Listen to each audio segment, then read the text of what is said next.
Different है, कभी भी किसी भी एक तरह की ब्लेसिंग्स नहीं है। तो कई बार हम लोग कंपेयर करना शुरू कर देते हैं कि ये नई संगत है, ये पुरानी संगत है, इसको ये ब्लेसिंग मिली है, इसको ये ब्लेसिंग। यहाँ पे सबकी जर्नी है, जो गुरुजी हमेशा एक ही चीज़ बोलते थे सब दी जर्नी लग चलती है, किसी की जर्नी किसी से मैच नहीं करती। तो एक चीज़ और थी, गुरुजी हमेशा एक चीज़ बोलते हैं, यहाँ पे दुनिया मांगने के लिए आती है, गुरु से मिलने के लिए कोई नहीं आता। एक भी संगत खड़ी होके मुझे ये बता दे कि मैं गुरु से मिलने के लिए आया हूँ तो मान जाऊँगा। ही से छोटी चीज़ मांगो बड़ी चीज़ मांगो, लोग दुनिया मांगने के लिए ही तो आती है और किस लिए आती। तो मैं भी गुरु जी के पास ऐसे नहीं गया था, मैं भी गुरु जी के पास मांगने के लिए ही गया था।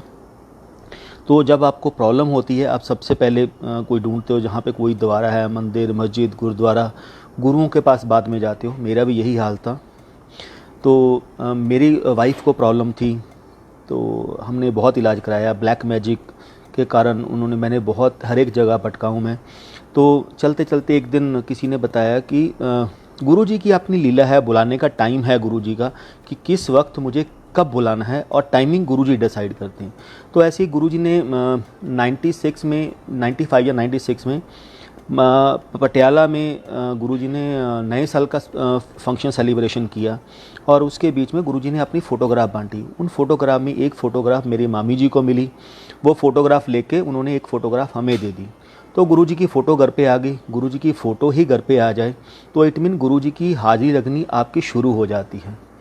तो फिर किसी ने बताया कि आप गुरुजी पंचकूला में रहते हैं, आप वहाँ पे जाओ, वो बिना कुछ किए, बिना कुछ मेडिसिन के अपनी ब्लेसिंग से ही लोगों को ठीक करते हैं। तो जब आप तकलीफ़ में होते हो, प्रॉब्लम में होते हो, आप हर एक जगह जाने को तैयार होते हो। तो मैं भी गुरुजी के पास, हम लोग चंडीगढ़ गए। उस समय कोई कार नहीं थी, कुछ और नहीं था। हम लोग ISBT बस में पहुँचे। जैसे ही वहाँ पे पहुँचा मैं ISBT के ऊपर, तो मैंने एक ही चीज़ बोली कि लेडीज़ इतनी जल्दी किसी के ऊपर ट्रस्ट करती हैं, एक ईंट उठा दो तो 2 गुरु पैदा कर देती हैं। तो ये गुरुजी की अपनी कैलकुलेशन होती है, आपको ब्लेस करने का तरीका है कि आपको कैसे ब्लेस करना है। लेकिन उस दिन हम लोग नहीं जा सके क्योंकि गुरुजी का बुलावा नहीं था। तो जब हम लोग वहाँ नहीं गए तो मैंने वापस आ गए, मनसा देवी गए, माथा टेका, वापस आ गए। तो थोड़े टाइम के शिवरात्रि का फंक्शन आया, तो मेरी मदर और मेरा छोटा ब्रदर गुरुजी के यहाँ पे फंक्शन पे गए। उन्होंने बोला वो एक अलग तरह के गुरु हैं, डिफरेंट गुरु हैं, उनका इन चीज़ों से कोई लेना देना नहीं है कि वो क्या करते हो क्या नहीं करते हैं। वो एक अलग तरह का स्टाइलिश चोला पहन के बैठे हुए थे, बाद में स्पोर्ट शू पहन के आए, ट्राउज़र पहन के। हम लोगों ने गुरु को एक अलग नज़रिए से देखा हुआ है। उनको भैया भगवा चोला होगा, लंबी दाढ़ी होगी और लंबे लंबे बाल होंगे, वही गुरु मानते हैं। लेकिन गुरु जी का तो स्टाइल ही टोटल डिफरेंट था। उन्होंने बोला जो लंगर होता है वो टोटली डिफरेंट है। जस्ट लाइक कि जैसे शादियों में स्टॉल लगी हुई हैं, वैसे वहाँ पे सेलिब्रेशन हो रहा था। मैं कहा ये कौन से नए गुरु पैदा हो गए, क्योंकि गुरु बहुत सुने हैं, मैं बहुत गुरुओं के पास गया हूँ। एक कहता ना, कोई भी चीज़ मिल लो तो मुझे दूसरा नया गुरु मिल जाता था, नया पंडित मिल जाता था। बट उन्होंने जब बताया कि वो बिल्कुल ही डिफरेंट हैं, तो पंजाबी गाने चलते हैं, लोगों से डांस करवाते हैं, तो मन में एक अलग क्वेश्चन थी, होगा कोई गुरु, मुझे क्या लेना देना। लेकिन गुरु का चक्कर व्यू अपने तरीके से चलता है। उन्होंने आपको बुलाना है, कब ब्लेस करना है, तब टाइमिंग होती है। तो शिवरात्रि का फंक्शन ख़त्म हो गया, उसके बाद बैसाखी का फंक्शन आया। तो मेरी मदर कहते आप एक बार होके आ जाओ गुरु जी के यहाँ पे, चलो शायद पता नहीं कहाँ से खैर पड़ जाती है, बैसाखी का फंक्शन है। तो हम लोग बैसाखी के फंक्शन पे गए। वहाँ पे मेरे ख्याल से 90% जो कारें थी उनके ऊपर रेड लाइट लगी हुई थी, यानी कि VVIP ही लोग थे वहाँ पे। पंजाबी गाने चल रहे थे। गुरुजी आए, माथा टेका, उसका गुरुजी नॉर्मल टी-शर्ट और उसमें आ गए। जब हम लोग वापस आने लगे तो एक संगत बैठे थे, 5-7 लोग जो हमें लेके गए थे, उन्होंने उनसे इंट्रोड्यूस करवाया।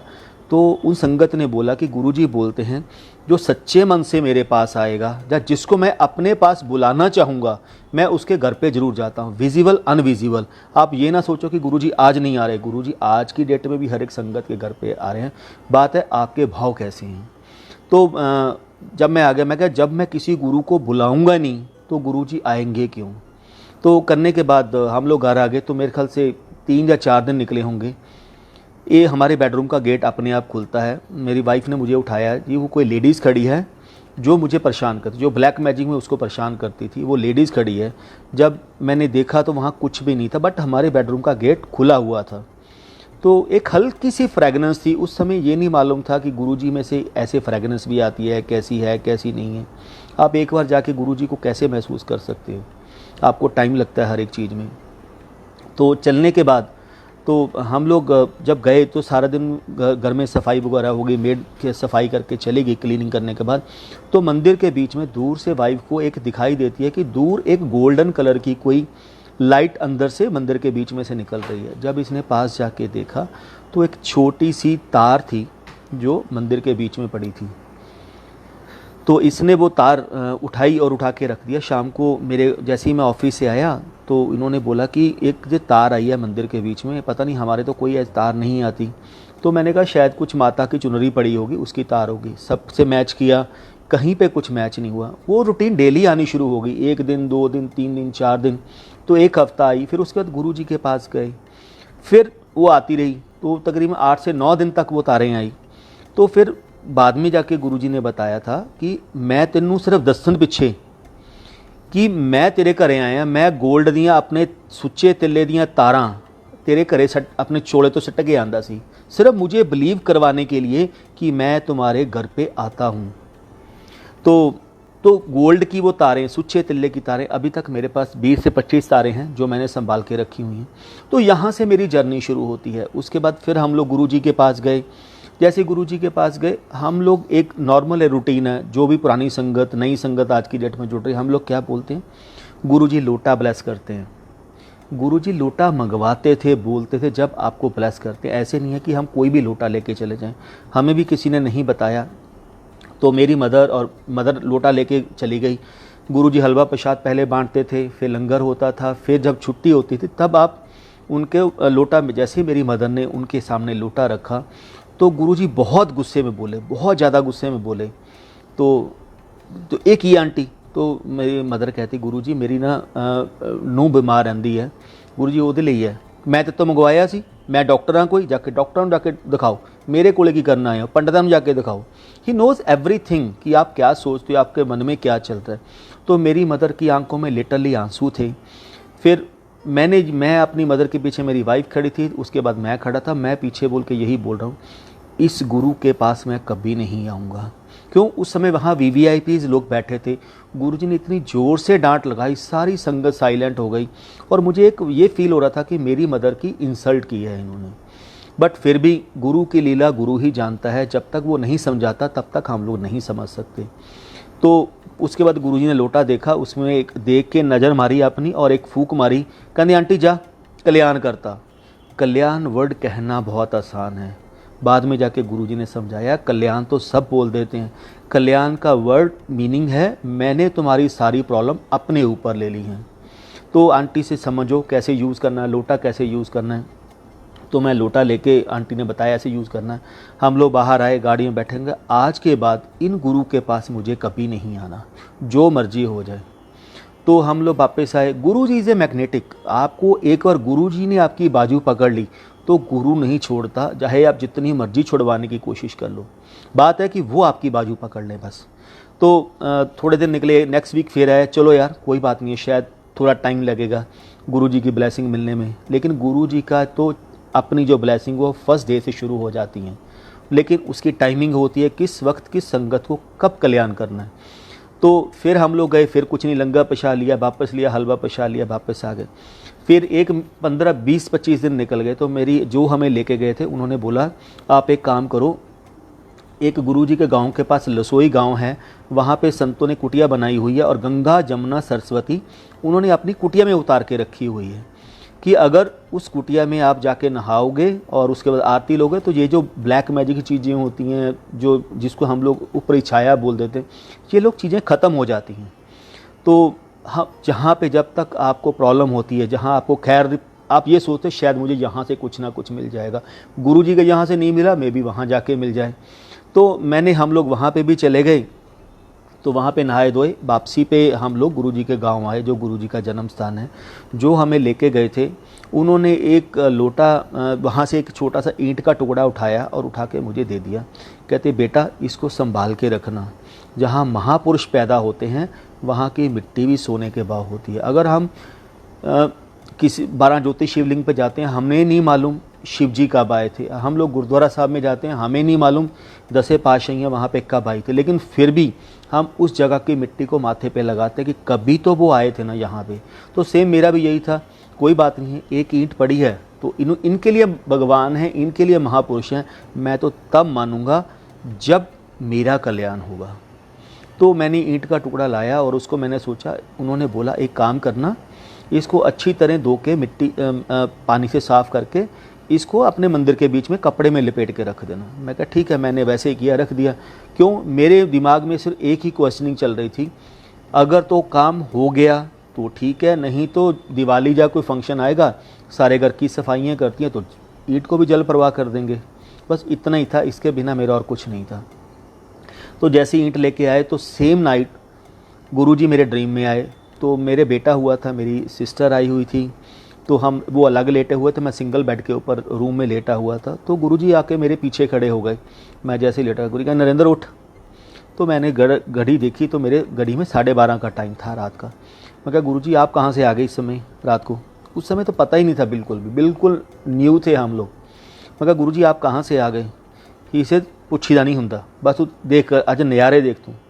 तो मैं खड़ा हो गया, गुरुजी ने मेरी वाइफ की तरफ हाथ किया, वो सोल निकाली और मेरी बॉडी के बीच में उन्होंने डाल दी। तो मेरी जो वॉइस थी वो लेडीज़ की निकलनी शुरू हो गई। मैंने ज़ोर ज़ोर से चिल्लाना शुरू कर दिया। चिल्लाते चिल्लाते सारी फैमिली उठ गई। तो गुरुजी कहते हैं अपनी फैमिली को बोल, कोई भी तुझे टच नहीं करेगा, आज सिर्फ नज़ारा देखना और कुछ नहीं करना।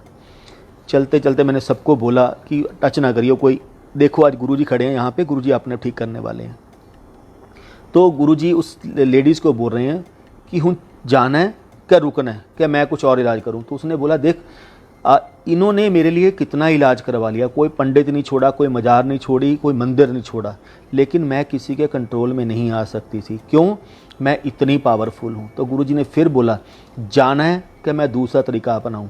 तो उसने बोला नहीं नहीं मैं जा रही हूँ। तो मेरे देखते देखते, तो तब उसने बल्कि इनफैक्ट उस सोल ने बोला कि आज जो ईंट का टुकड़ा लेके आए हो ना, इसमें इतनी पावर है कि मैं तुम्हारे घर पे नहीं रुक सकती। तो गुरु का चंगा फिर खेड़ा छड्डो चलो। तो जैसे ही वहाँ से चले, देखते देखते एक लाइट मेरी बॉडी में से निकलती है और बॉडी से वो घर से बाहर चली जाती है। जैसी बात है गुरु का चंगा नमस्ते सौ जो। तो मैं लेट गया, सुबह उठा, पूरी बॉडी में पेन हो रहा था। तो मैंने अपनी जो मेरे साथ रात को बीता मैंने फैमिली को बताया कि रात गुरुजी आए, गुरुजी ने ऐसे कल्याण किया। तो सबने बोला हाँ हमने देखा। तो लेकिन तब तक ये नहीं था कि क्या है, इतना ज़रूर था कि गुरुजी कुछ ब्लेस करके गए हैं, उस सोल का ब्लेस करके गए। तो नेक्स्ट सैटरडे को जैसे ही हम गुरुजी के पास चंडीगढ़ पहुँचे तो हम लोग, गुरुजी हलवा प्रसाद बांट रहे थे और मैं क्यू में लगा हुआ था। तो गुरुजी कहते जैसे ही मेरे को हलवा दिया तो गुरु से सुना फिर संगत नूं सुना इतना किमें कल्याण हुंदे हुंदे नहीं। से नरेंद्र तेरे मन च क्वेश्चन सी ना, उस समय तो नाम भी नहीं बोला उसने, ये बोला तेरे मन च क्वेश्चन सी ना, इट नीचे 2 गुरु पैदा कर देंदियां ने जनानियाँ। कहते कमलिया लेडी सबसे ज़्यादा पहले गुरु पे विश्वास करती है, वो अपनी फैमिली के लिए मांगती है, अपने बच्चों के लिए मांगती है। मैं इसीलिए सबसे पहले लेडीज़ का कल्याण करता हूँ, लेडीज़ को अपने साथ जोड़ता हूँ ताकि वो सारी फैमिली को जोड़ सके।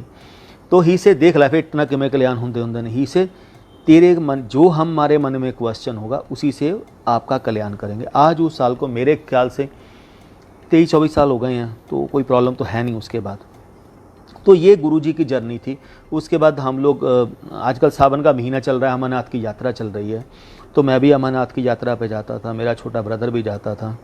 तो हम दोनों गए। तो रात को 12:30 मेरी टर्न आई। हम दोनों गुफा में खड़े हैं, हार्डली 15 से 20 लोग होंगे रात को 12:30 बजे। और एक हल्की हल्की फ्रेगनेंस जो गुरुजी में से आती थी, वही फ्रेगनेंस उस समय अमरनाथ की गुफा में से आ रही थी। मैं उसकी तरफ देख रहा हूँ, वो मेरी तरफ देख रहा है। तो ही से कि ये तो वही फ्रेगनेंस है जो चंडीगढ़ में गुरुजी से आती है। मैं कहा यह फ्रेगनेंस हो गई है, शायद कुछ अगरबत्ती लगी होगी। जब देखा तो रात को 12:30 कौन सी अगरबत्ती या धूप लगी होगी, कुछ भी नहीं था। देन मैं आंखें बंद करके हाथ जोड़ के शिवलिंग के सामने खड़ा हो गया। शिवलिंग 4.5 फुट या 5 फुट का शिवलिंग था। मैं हाथ जोड़ के खड़ा हो गया। मैं कहा गुरुजी आप हो क्या चीज़? कोई आपको शिव जी का अवतार बोलता है, कोई आपको गुरु नानक देव का अवतार बोलता है, पंजाबी गाने चलते हैं, गुरबानी चलती है, सब कुछ उल्टा फुल्टा है। यानी कि छोटी सी लाइट ब्लिंक करती हुई एक जोत शिवलिंग के बीच में से बाहर आई। वो मैं लाइव आँखों से देख रहा हूँ। तो जोत ने 2 फुट का ऑरा बना लिया।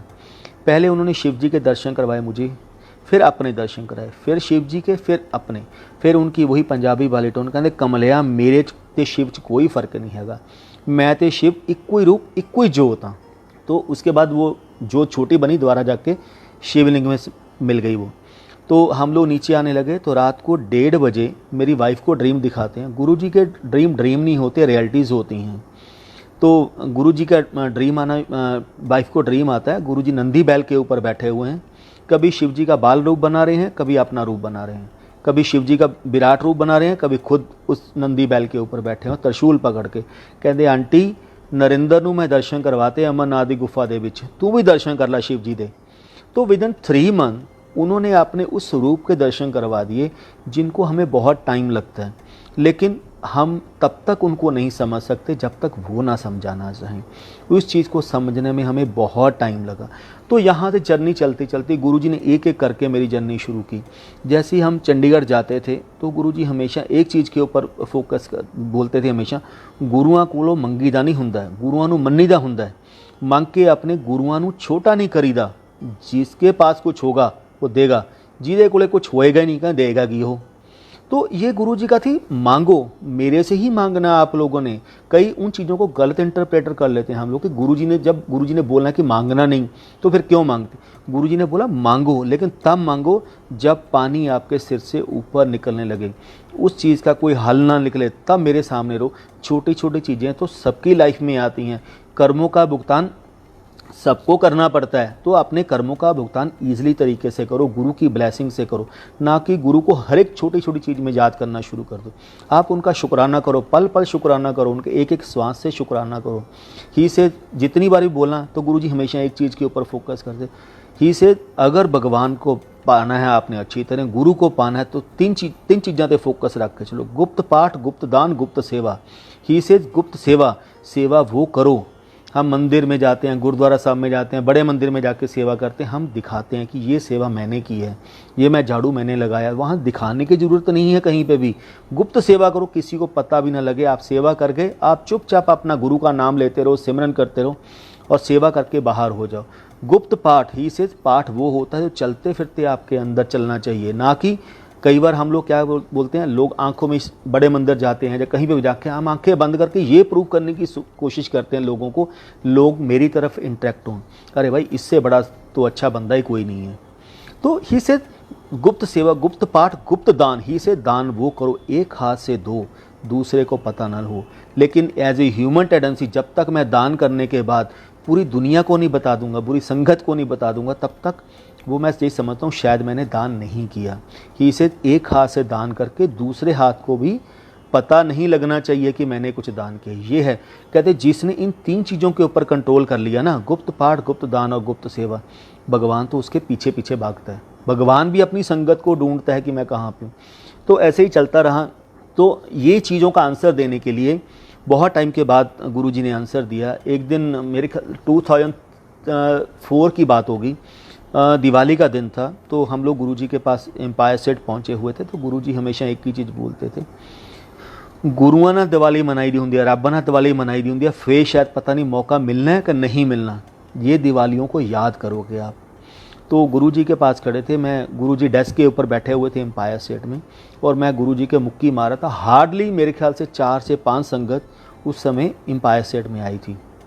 तो 8, साढ़े 7, 8 बजे का टाइम होगा। तो गुरुजी हंस रहे थे, कहें देख नरेंद्र, रब इत्थे बैठा है और लोग मिट्टी ਦੀਆਂ मूर्तियां पूजते फिरते हैं। कहते 9 बजे मिट्टी ਦੀਆਂ मूर्तियां पूज के की कहेंगे, 9 बजे कहेंगे चलो गुरु जी दे जाके लंगर ही करके आने। हाँ भाई, गुरु तो फ्री बैठा ना लंगर खिलाने के लिए, गुरु आपको ब्लेसिंग देने के लिए बैठा है। ये जो मौका है ये आपको वापस कभी नहीं मिलेगा गुरु के साथ दिवाली मनाने का।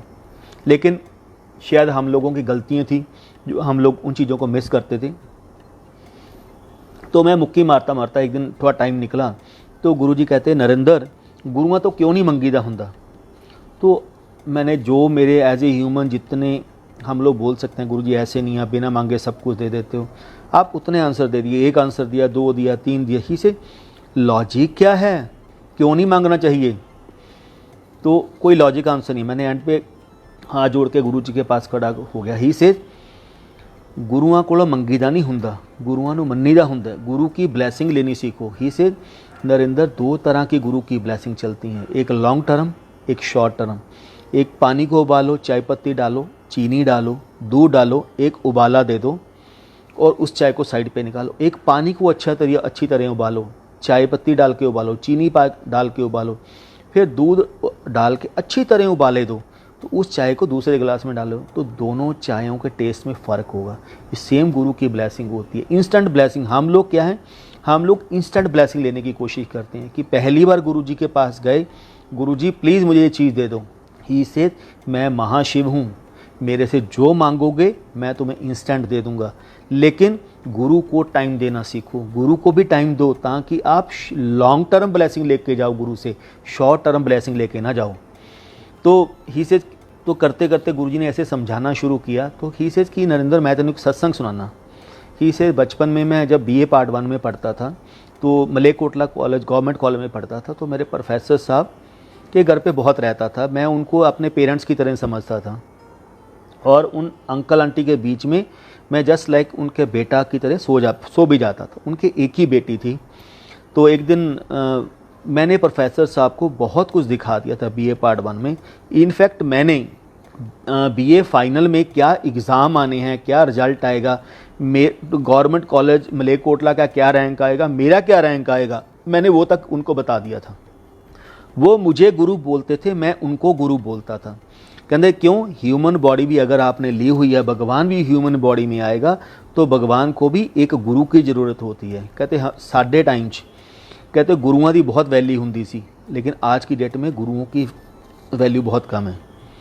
आज बच्चे गुरुओं को और टीचरों को समझते कुछ नहीं, लेकिन गुरु गुरु होता है जो आपको शिक्षा देता है। ही से मैं एक दिन खाना खाने के लिए घर पे गया आंटी के यहाँ पे, प्रोफेसर साहब के। तो सर्दियों के दिन थे और चूल्हे पे आंटी खाना बना रही थी। जैसे ही वो खाना खाने लगा, मैं उठने लगा तो आंटी ने मेरी बाजू पकड़ ली। कहती गुरुजी का नाम लेके बोला। उस समय गुरुजी को गुरुजी नहीं बोलते थे, नाम लेके बुलाते थे। और गुरुजी को गुरुजी से पहले स्वामी जी भी बोलते थे।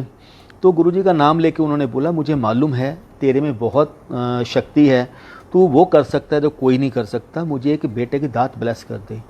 तो गुरु कहते आंटी की करना मुंडा।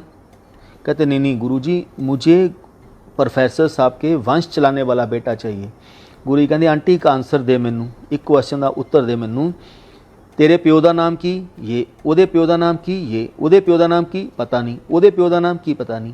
कहते आंटी केड़ा वंश, वंश तभी तक है जब तक हम लोग बैठे हैं, हमारे बाद किसने वंश देखा। कहते आंटी मैं तेरा मुंडा। तो उन्होंने, तो वो कहते आप तो मेरे बेटे हो, लेकिन मुझे प्रोफेसर साहब के खून का चाहिए जो उनको वंश को चलाए। तो गुरु कहते मैं आंटी फेस ना, जे रब तेरा मुंडा बन गया कमलिए, तेनों होर मुंडियां दी की लोड़ पई है। कहते नहीं। गुरु कहते मैंने बैठे बैठे आंटी को बोला, आंटी एक काम कर, अंदर से 3 दाने लेके आ, एक मक्की का, एक कनक का और एक सरसों का। गुरु कहते वो 3 दाने लेके आए, मैंने अपने नाखून के ऊपर रखा उनको और पौधे खड़े कर दिए। कहते आंटी मैं बंजर धरतियां नूं आबाद कर सकदा, सुक्के हुए वृक्षां दे उत्ते उन्हां नूं हरे पा कर सकदा, मैं नौहां दे उत्ते वृक्ष खड़े कर सकदा, लेकिन आंटी मेरे तो मुंडे दी दात ना मंग, तेरे कर्मां च मुंडा है नहीं। उसने इतनी जिद पकड़ ली। कहते जब तक आप मुझे बेटे की दात नहीं दोगे तब तक मैं आपको जाने नहीं दूंगी। गुरु कहते मैं बहुत समझाया। कहते लेकिन जो होना होता है वो होके रहेगा। कहते मैं समझा सकता हूँ संगत को, लेकिन अगर वो नहीं मानेगी तो उसका भुगतान उसी को करना पड़ता है, किसी को नहीं करना पड़ता। इसे जब वो नहीं मानी, मैंने आंटी को बोला, आंटी जा तेनों मुंडा ब्लेस किया। तो वो खुश हो गई। तो गुरु जी कहते मैं अपना पढ़ने में बिज़ी हो गया। तो शाम को प्रोफेसर साहब जैसे ही कॉलेज से आए, तो कॉलेज से आने के बाद उन्होंने खाना वगैरह खाया, तो मैं उनको लेके उनके रूम में चला गया। तो कहते उस समय मैं उनके बेड के ऊपर मैं बैठ गया और प्रोफेसर साहब नीचे बैठ गए। और गुरुजी कहते मैंने प्रोफेसर साहब को बोला, प्रोफेसर साहब अज मैं तुहाडा गुरु, तुसी मेरे चेले, आज मैं जो तुमसे बोलूँगा वो आप किसी से डिस्कस भी नहीं करोगे, इनफैक्ट आंटी से भी बात नहीं करोगे। कहते क्यों, हस्बैंड अपनी वाइफ से, वाइफ अपनी हस्बैंड से कभी भी एक चीज़ को ज़्यादा टाइम नहीं छुपा सकता। वो छोटे छोटे टुकड़ों में एक दूसरे को बात को बता देते हैं। कहते मैं कहा मुझे प्रॉमिस करो कि आप ये बात किसी को नहीं बताओगे। जैसे ही उन्होंने प्रॉमिस किया कि मैं किसी को नहीं बताऊंगा, गुरु जी कहते अगर आपने अपनी आंटी को भी बता दिया ना तो मेरा और आपका जन्मों जन्मों का कनेक्शन ख़त्म हो जाएगा। तो उन्होंने प्रॉमिस किया कि गुरु जी चाहे जो मर्जी हो जाए मैं आंटी को भी बात नहीं बताऊंगा। अब बताओ, तब गुरु जी ने बोला आज आंटी ने ज़बरदस्ती बेटे की दात मांगी है, ਤੁਹਾਡੇ ਕਰਮਾਂ ਦੇ ਵਿੱਚ ਮੁੰਡਾ है नहीं, लेकिन मैंने बेटे की दात प्लस कर दी है। कहते प्रोफेसर साहब अब जो मैं आपको बात बोलूँगा उन्होंने गठ बंद लियो, दसियो ना किसी को। कहते नहीं मैं गुरुजी मैं आपसे प्रॉमिस करता हूँ जो मर्जी हो जाए मैं किसी को नहीं बताऊँगा। तो गुरुजी कहते देख मुंडे की उम्र 11 साल की होएगी और 11 साल के बाद उसकी डेथ हो जाएगी। जैसी 11 पूरे होंगे 12वां बर्थडे सेलिब्रेशन होगा, उसकी डेथ हो जाएगी और हरबंस सिंह रागी का ये शब्द चल रहा होगा तब उसकी डेथ होगी। तो गुरुजी मुझे कहते नरेंद्र हजे तक बच्चे की नींव भी नहीं रखी, हजे तक घर की आपां नींव पत्थर भी नहीं रखी, आपां तो यह भी दसता घर टुटना कदों है। कहते वही 11 साल हो गए, 11 जब बच्चा हो गया 1 साल के बाद 11 साल पूरे हुए, 11 बर्थडे पूरे होने के बाद जैसे ही उन्होंने अखंड पाठ रखा था कि 11 बर्थडे पूरे हो गए हैं, अखंड पाठ का जैसे ही भोग करने लगे उन्होंने दूध का प्रसाद रखा हुआ था, वो दूध का प्रसाद उन्होंने बच्चे को दिया। हरबंस सिंह रागी का वही शब्द चल रहा है जो गुरुजी ने 11 साल पहले बोला था और वैसे ही बच्चे ने दूध पिया, बच्चे के गले में दूध अटक गया और एट द स्पॉट उसकी डेथ हो गई। तो गुरुजी कहते देख उसके 2002 तक अंकल ने अपनी आंटी को भी नहीं बताया कि गुरुजी ने मुझे क्या बोला था। तो कहते 11 साल का बच्चा अपनी माँ के सामने चला जाए तो सारी ज़िंदगी माँ उसको नहीं बुला सकती। इसलिए गुरुओं को टाइम देना सीखो, गुरुओं को फोर्सफुली चीज़ ना मांगो। कई चीज़ें हमारी किस्मत में नहीं होती तो गुरुजी उसको टालने की कोशिश करते हैं कि मैं किसी तरीके से टाल दूं, लेकिन एज ए ह्यूमन हम चाहते हैं हमें सब कुछ मिल जाए। तो गुरुजी कहते देख गरम गरम हलवा खाओगे तो जीभ तोड़ी सड़ेगी, मेरा कुछ नहीं जाना, मैं तो दे दूंगा लेकिन उसका भुगतान कौन करेगा, भुगतान आप लोगों को करना पड़ेगा। तो मेरे को बहुत ब्लेसिंग दी, मैं किसी को ये कंपेयर नहीं करूँगा, उसको ये ब्लेसिंग दी। हर एक संगत की अपनी जर्नी है, शायद मेरी जर्नी अलग थी, मेरे बेटे के कारण हम लोग मिले हैं गुरुजी को, उसकी पुरानी सोल थी जिसके बदौलत हम लोग मिले हैं। जब वो तकरीबन मेरे ख्याल से 1.5 से 2 साल का था तो उसकी बॉडी में से फ्रेगनेंस आती थी, उसके यूरिन में से फ्रेगनेंस आती थी, लेकिन तब तक हम लोग नहीं समझते थे कि गुरुजी कैसे ब्लेसिंग देते हैं। तो ऐसे ही चंडीगढ़ का जब जैसे ही ख़त्म हुआ चंडीगढ़ जाना, गुरुजी ने बहुत मेरे काम सवारे, एक से एक काम मेरा सवारा, बिना बोले उन्होंने मेरे सारे काम कर दिए। तो इन बिटवीन 2000 में गुरुजी तो दिल्ली में थे, तो हम लोग मेरे भतीजे की लोहड़ी थी और हम लोग गुरुजी के गांव गए माता जी के पास और माता जी को बोला माता जी कुछ उपले दे दो, पाथियाँ दे दो क्योंकि मेरे भतीजे की लोहड़ी है। क्यों, गुरु के घर से जो मिल जाए वो ले लो, पता नहीं आगे मिलना है कि नहीं मिलना, वो गुरु जानता है।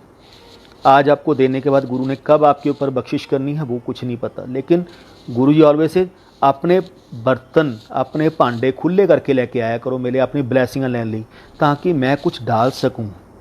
तो मैंने माता जी को जाके बोला माता जी तो मुझे कुछ दे दो ऐसे ऐसे उपले। तो उन्होंने बोला बेटा बोरी भर के ले जा। मैं कहा नहीं माता जी मुझे 5-7 चाहिए, मेरी गाड़ी ख़राब हो जाएगी, मैं कहाँ रख के लेके जाऊँगा। गुरुजी के माताजी जितने गुरुजी दयालु थे उतने उनके माताजी दयालु थे, उन्होंने बहुत ज़ोर लगाया कि ले जा।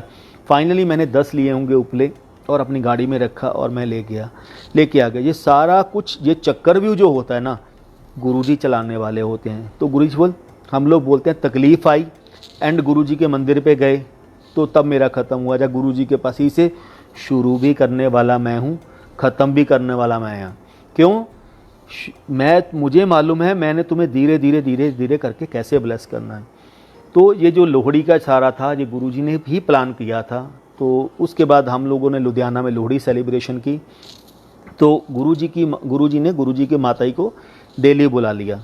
जैसे ही दिल्ली बुलाया तो एक दिन माताजी के पास हम लोग जैसे महीने में एक बार आते थे तो ऊपर माताजी से मिलने के लिए गए, ऊपर फर्स्ट एम्पायर स्टेट में फर्स्ट फ्लोर पे थे। तो उन्होंने बातें करते कहते बेटा कहते पुत गुरुजी कल 1 हफ़्ता पहले आए थे तो कुछ मेरे को खाते मुझे कुछ दिया और मुझे पूछ रहे थे दुगरी च कोई आया तो नहीं सी तेनू मिलन ली बेबे। उन्होंने हाँ वो लुधियाना से लड़का आता है ना जो चश्मे वाला वो आया था। तो गुरुजी कहते उन्हें मंगया होना कुछ। गुरुजी सब कुछ जानते हैं, अंतर्जामी है, वो ऐसे बोले भंडारी हैं, बोले बन के बैठ जाएंगे, मुझे कुछ नहीं पता। तो उन्होंने बोला हाँ बेबे जी उन्होंने मंगया होना कुछ। तो उन्होंने बोला हाँ जी गुरु जी उन्होंने ना पाथियाँ मंगियाँ सी। तो गुरु जी ने हसन लगे, गुरु कहने बेबे माता जी बोरी भर के देती। तो उन्होंने बोला मैंने बहुत ज़ोर लगाया था पर उन्होंने मना कर दिया उस लड़के ने कि मेरी गाड़ी ख़राब हो जाएगी। तो गुरुजी हंसने लग गए, कहते होगा नहीं होगा, होगा नहीं होगा, होगा नहीं होगा, कहाँ जो होगा देखांगे यार। तो इतनी बात करके ख़त्म हो गए। तो बेबे जी कहते ये मुझे चीज़ बोली है, इसका मतलब क्या हुआ। मैं कहा माता जी बेबे जी गुरु दियाँ लीला गुरु जानता है, हमें कुछ नहीं पता वो क्या बोलना चाहते हैं और क्या बोलते हैं। तो उस हम लोग वापस आए। तो इन बिटवीन मेरी वाइफ ने कंसीव कर लिया।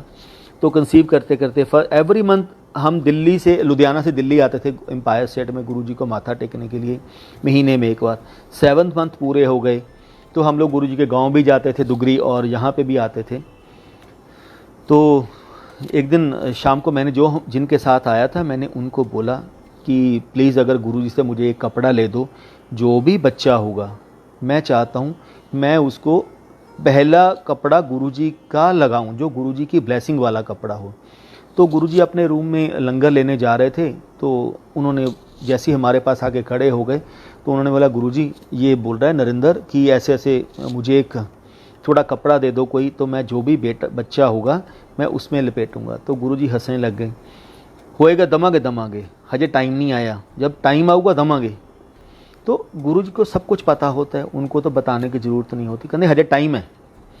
तो ये जैसे ही 8th मंथ स्टार्ट हुआ, 7th मंथ ख़त्म हुआ, 8th मंथ स्टार्ट हुआ, तो हम लोग डॉक्टर को नॉर्मल अपना चेकअप के लिए जैसे ही गए वहाँ पे, तो डॉक्टर ने बोला, वो डॉक्टर भी गुरुजी की पुरानी भगत थी। तो दीप नर्सिंग होम है, मनदीप मैडम को बहुत ब्लेसिंग की हुई गुरुजी ने। तो उनके पास जैसे ही गए तो उन्होंने बोला कि मुझे मूवमेंट में कुछ बच्चे में मूवमेंट में प्रॉब्लम लग रही है, आप एक बार सिटी स्कैन कराओ या कुछ और उन्होंने टेस्ट बोला। हम वो करवाने के लिए गए तो उन्होंने बोला जी बच्चे की तो मूवमेंट ही नहीं है, तो बच्चे की तो डेथ हो चुकी है। फिर हम डॉक्टर के पास गए, उन्होंने फिर हमें चेकअप करने के बाद बोला कि 1 या 2 दिन वेट करते हैं, लेट्स सी कई बार बच्चे की मूवमेंट 1 या 2 दिन में होती है। फिर दोबारा टेस्ट हुआ तो उन्होंने बोला कि बेबी एक्सपायर हो चुका है और इसकी कोई भी मूवमेंट नहीं है। इन बिट अब उन्होंने बोला कि आप डॉक्टर मनप्रीत बहुत अच्छे रिलेशन थे, तो उन्होंने बोला आप एक काम करो कि नरेंद्र जल्दी से डिसीजन लो ताकि हम एक माइनर ऑपरेशन करें या मेजर ऑपरेशन जो भी करना है, ताकि हम बेबी को बाहर निकाल लें, ताकि ये ना हो कि पॉइजन फैल जाए और हमारी वाइफ की भी डेथ हो जाए, डिम्पल की भी। तो मैंने कहा ठीक है आप थोड़ा टाइम दो, एक बार देखते हैं कि अगर गुरुजी से बात हो जाती है। तो मैंने किसी अंकल को फ़ोन किया, तो अंकल को रिक्वेस्ट की अंकल ऐसे ऐसे प्रॉब्लम है। कोई भी चीज़ गुरु के पास बाई चांस नहीं होती, एवरीथिंग विद गुरु चॉइस, जो गुरु चाहता होता वही है। तो मैंने उन अंकल को फ़ोन किया, अंकल ऐसे ऐसे प्रॉब्लम है। तो डॉक्टर ने ऑपरेशन बोला है, अगर गुरु से एक बार पूछ के मुझे बता दो कि क्या करें, डिसीजन क्या लें, करवाएं या रुकें। तो उन्होंने बोला ठीक है अंकल मैं अभी तो नहीं हूँ, शाम को एम्पायर स्टेट जाऊँगा तब मैं आपको पूछ के बता दूँगा। तो मेरे ख्याल से हार्डली 5 मिनट या 10 मिनट के बाद उनका फ़ोन आ गया कि अंकल बाई चांस गुरुजी का फ़ोन आया था, जबकि वो उस समय गुरुजी के पास ही खड़े थे, कि गुरुजी का फ़ोन आया था, मैंने आपकी प्रॉब्लम गुरुजी को बताई। तो गुरुजी ने बोला एक छोटा सा उपाय कर दे। तो मैंने कहा ठीक है। जब गुरु आपको कोई भी चीज़ करने के लिए बोल देता, आपको एक होप बन जाती है कि हाँ अब कुछ ना कुछ होप तो है, अब कुछ नहीं होगा। तो मैंने एक होप बन गई कि अब कुछ नहीं होगा, गुरुजी ने ब्लेस कर दिया। तो 1 दिन 2 दिन निकल गए, 3 दिन निकल, टोटल बेबी को उस दिन मूवमेंट जब तक नहीं हुई थी 9 दिन उसको हो चुके थे। तो फिर हम लोग डॉक्टर के पास गए तो उन्होंने बोला देखो आप ज़्यादा लेट ना करो, जितना लेट करोगे उतनी आपके लिए प्रॉब्लम हो जाएगी। तो चलते चलते फिर मैंने बोला ठीक है डॉक्टर साहब एक काम करते हैं, लास्ट टाइम गुरुजी को फ़ोन करके देख लेते हैं, जैसे वो बोलेंगे वैसे कर लेंगे, नहीं तो फिर कल ऑपरेशन कल या परसों में ऑपरेट करवा लेंगे। तो मैंने फिर उन अंकल को फ़ोन किया, अंकल ऐसे ऐसे प्रॉब्लम है। संडे का दिन था, स्टिल रिमेंबर संडे का दिन था। तो दोपहर में मैंने उन अंकल को फ़ोन किया था, तो उन्होंने बोला, वो पास ही खड़े थे, कहते अंकल एक मिनट वेट करियो। तो मुझे गुरुजी की आवाज़ पीछे से सुन रही थी, कहते गुरुजी वो लुधियाना से नरेंद्र का फ़ोन है, वो डॉक्टर ने ना बेबी की मूवमेंट नहीं हो रही, डॉक्टर ने ऑपरेशन बोला है। गुरु कहते उन्होंने पूछ कितने घरे है कितने है। तो मैंने बोला उन्होंने बोला अंकल कहाँ पे हो, मैं कहा घर पे हूँ। कहते गुरु जी घर ही है, कहते उन्होंने कहा आंटी के पेट के उत्ते हाथ रखे। तो जैसे ही मैंने वाइफ के पेट के ऊपर हाथ रखा तो इमीडिएटली बच्चे ने बाउंस बैक करना शुरू कर दिया। तो 9 से 10 दिन हो चुके थे। 10 दिन के बाद उस बच्चे में मूवमेंट आई।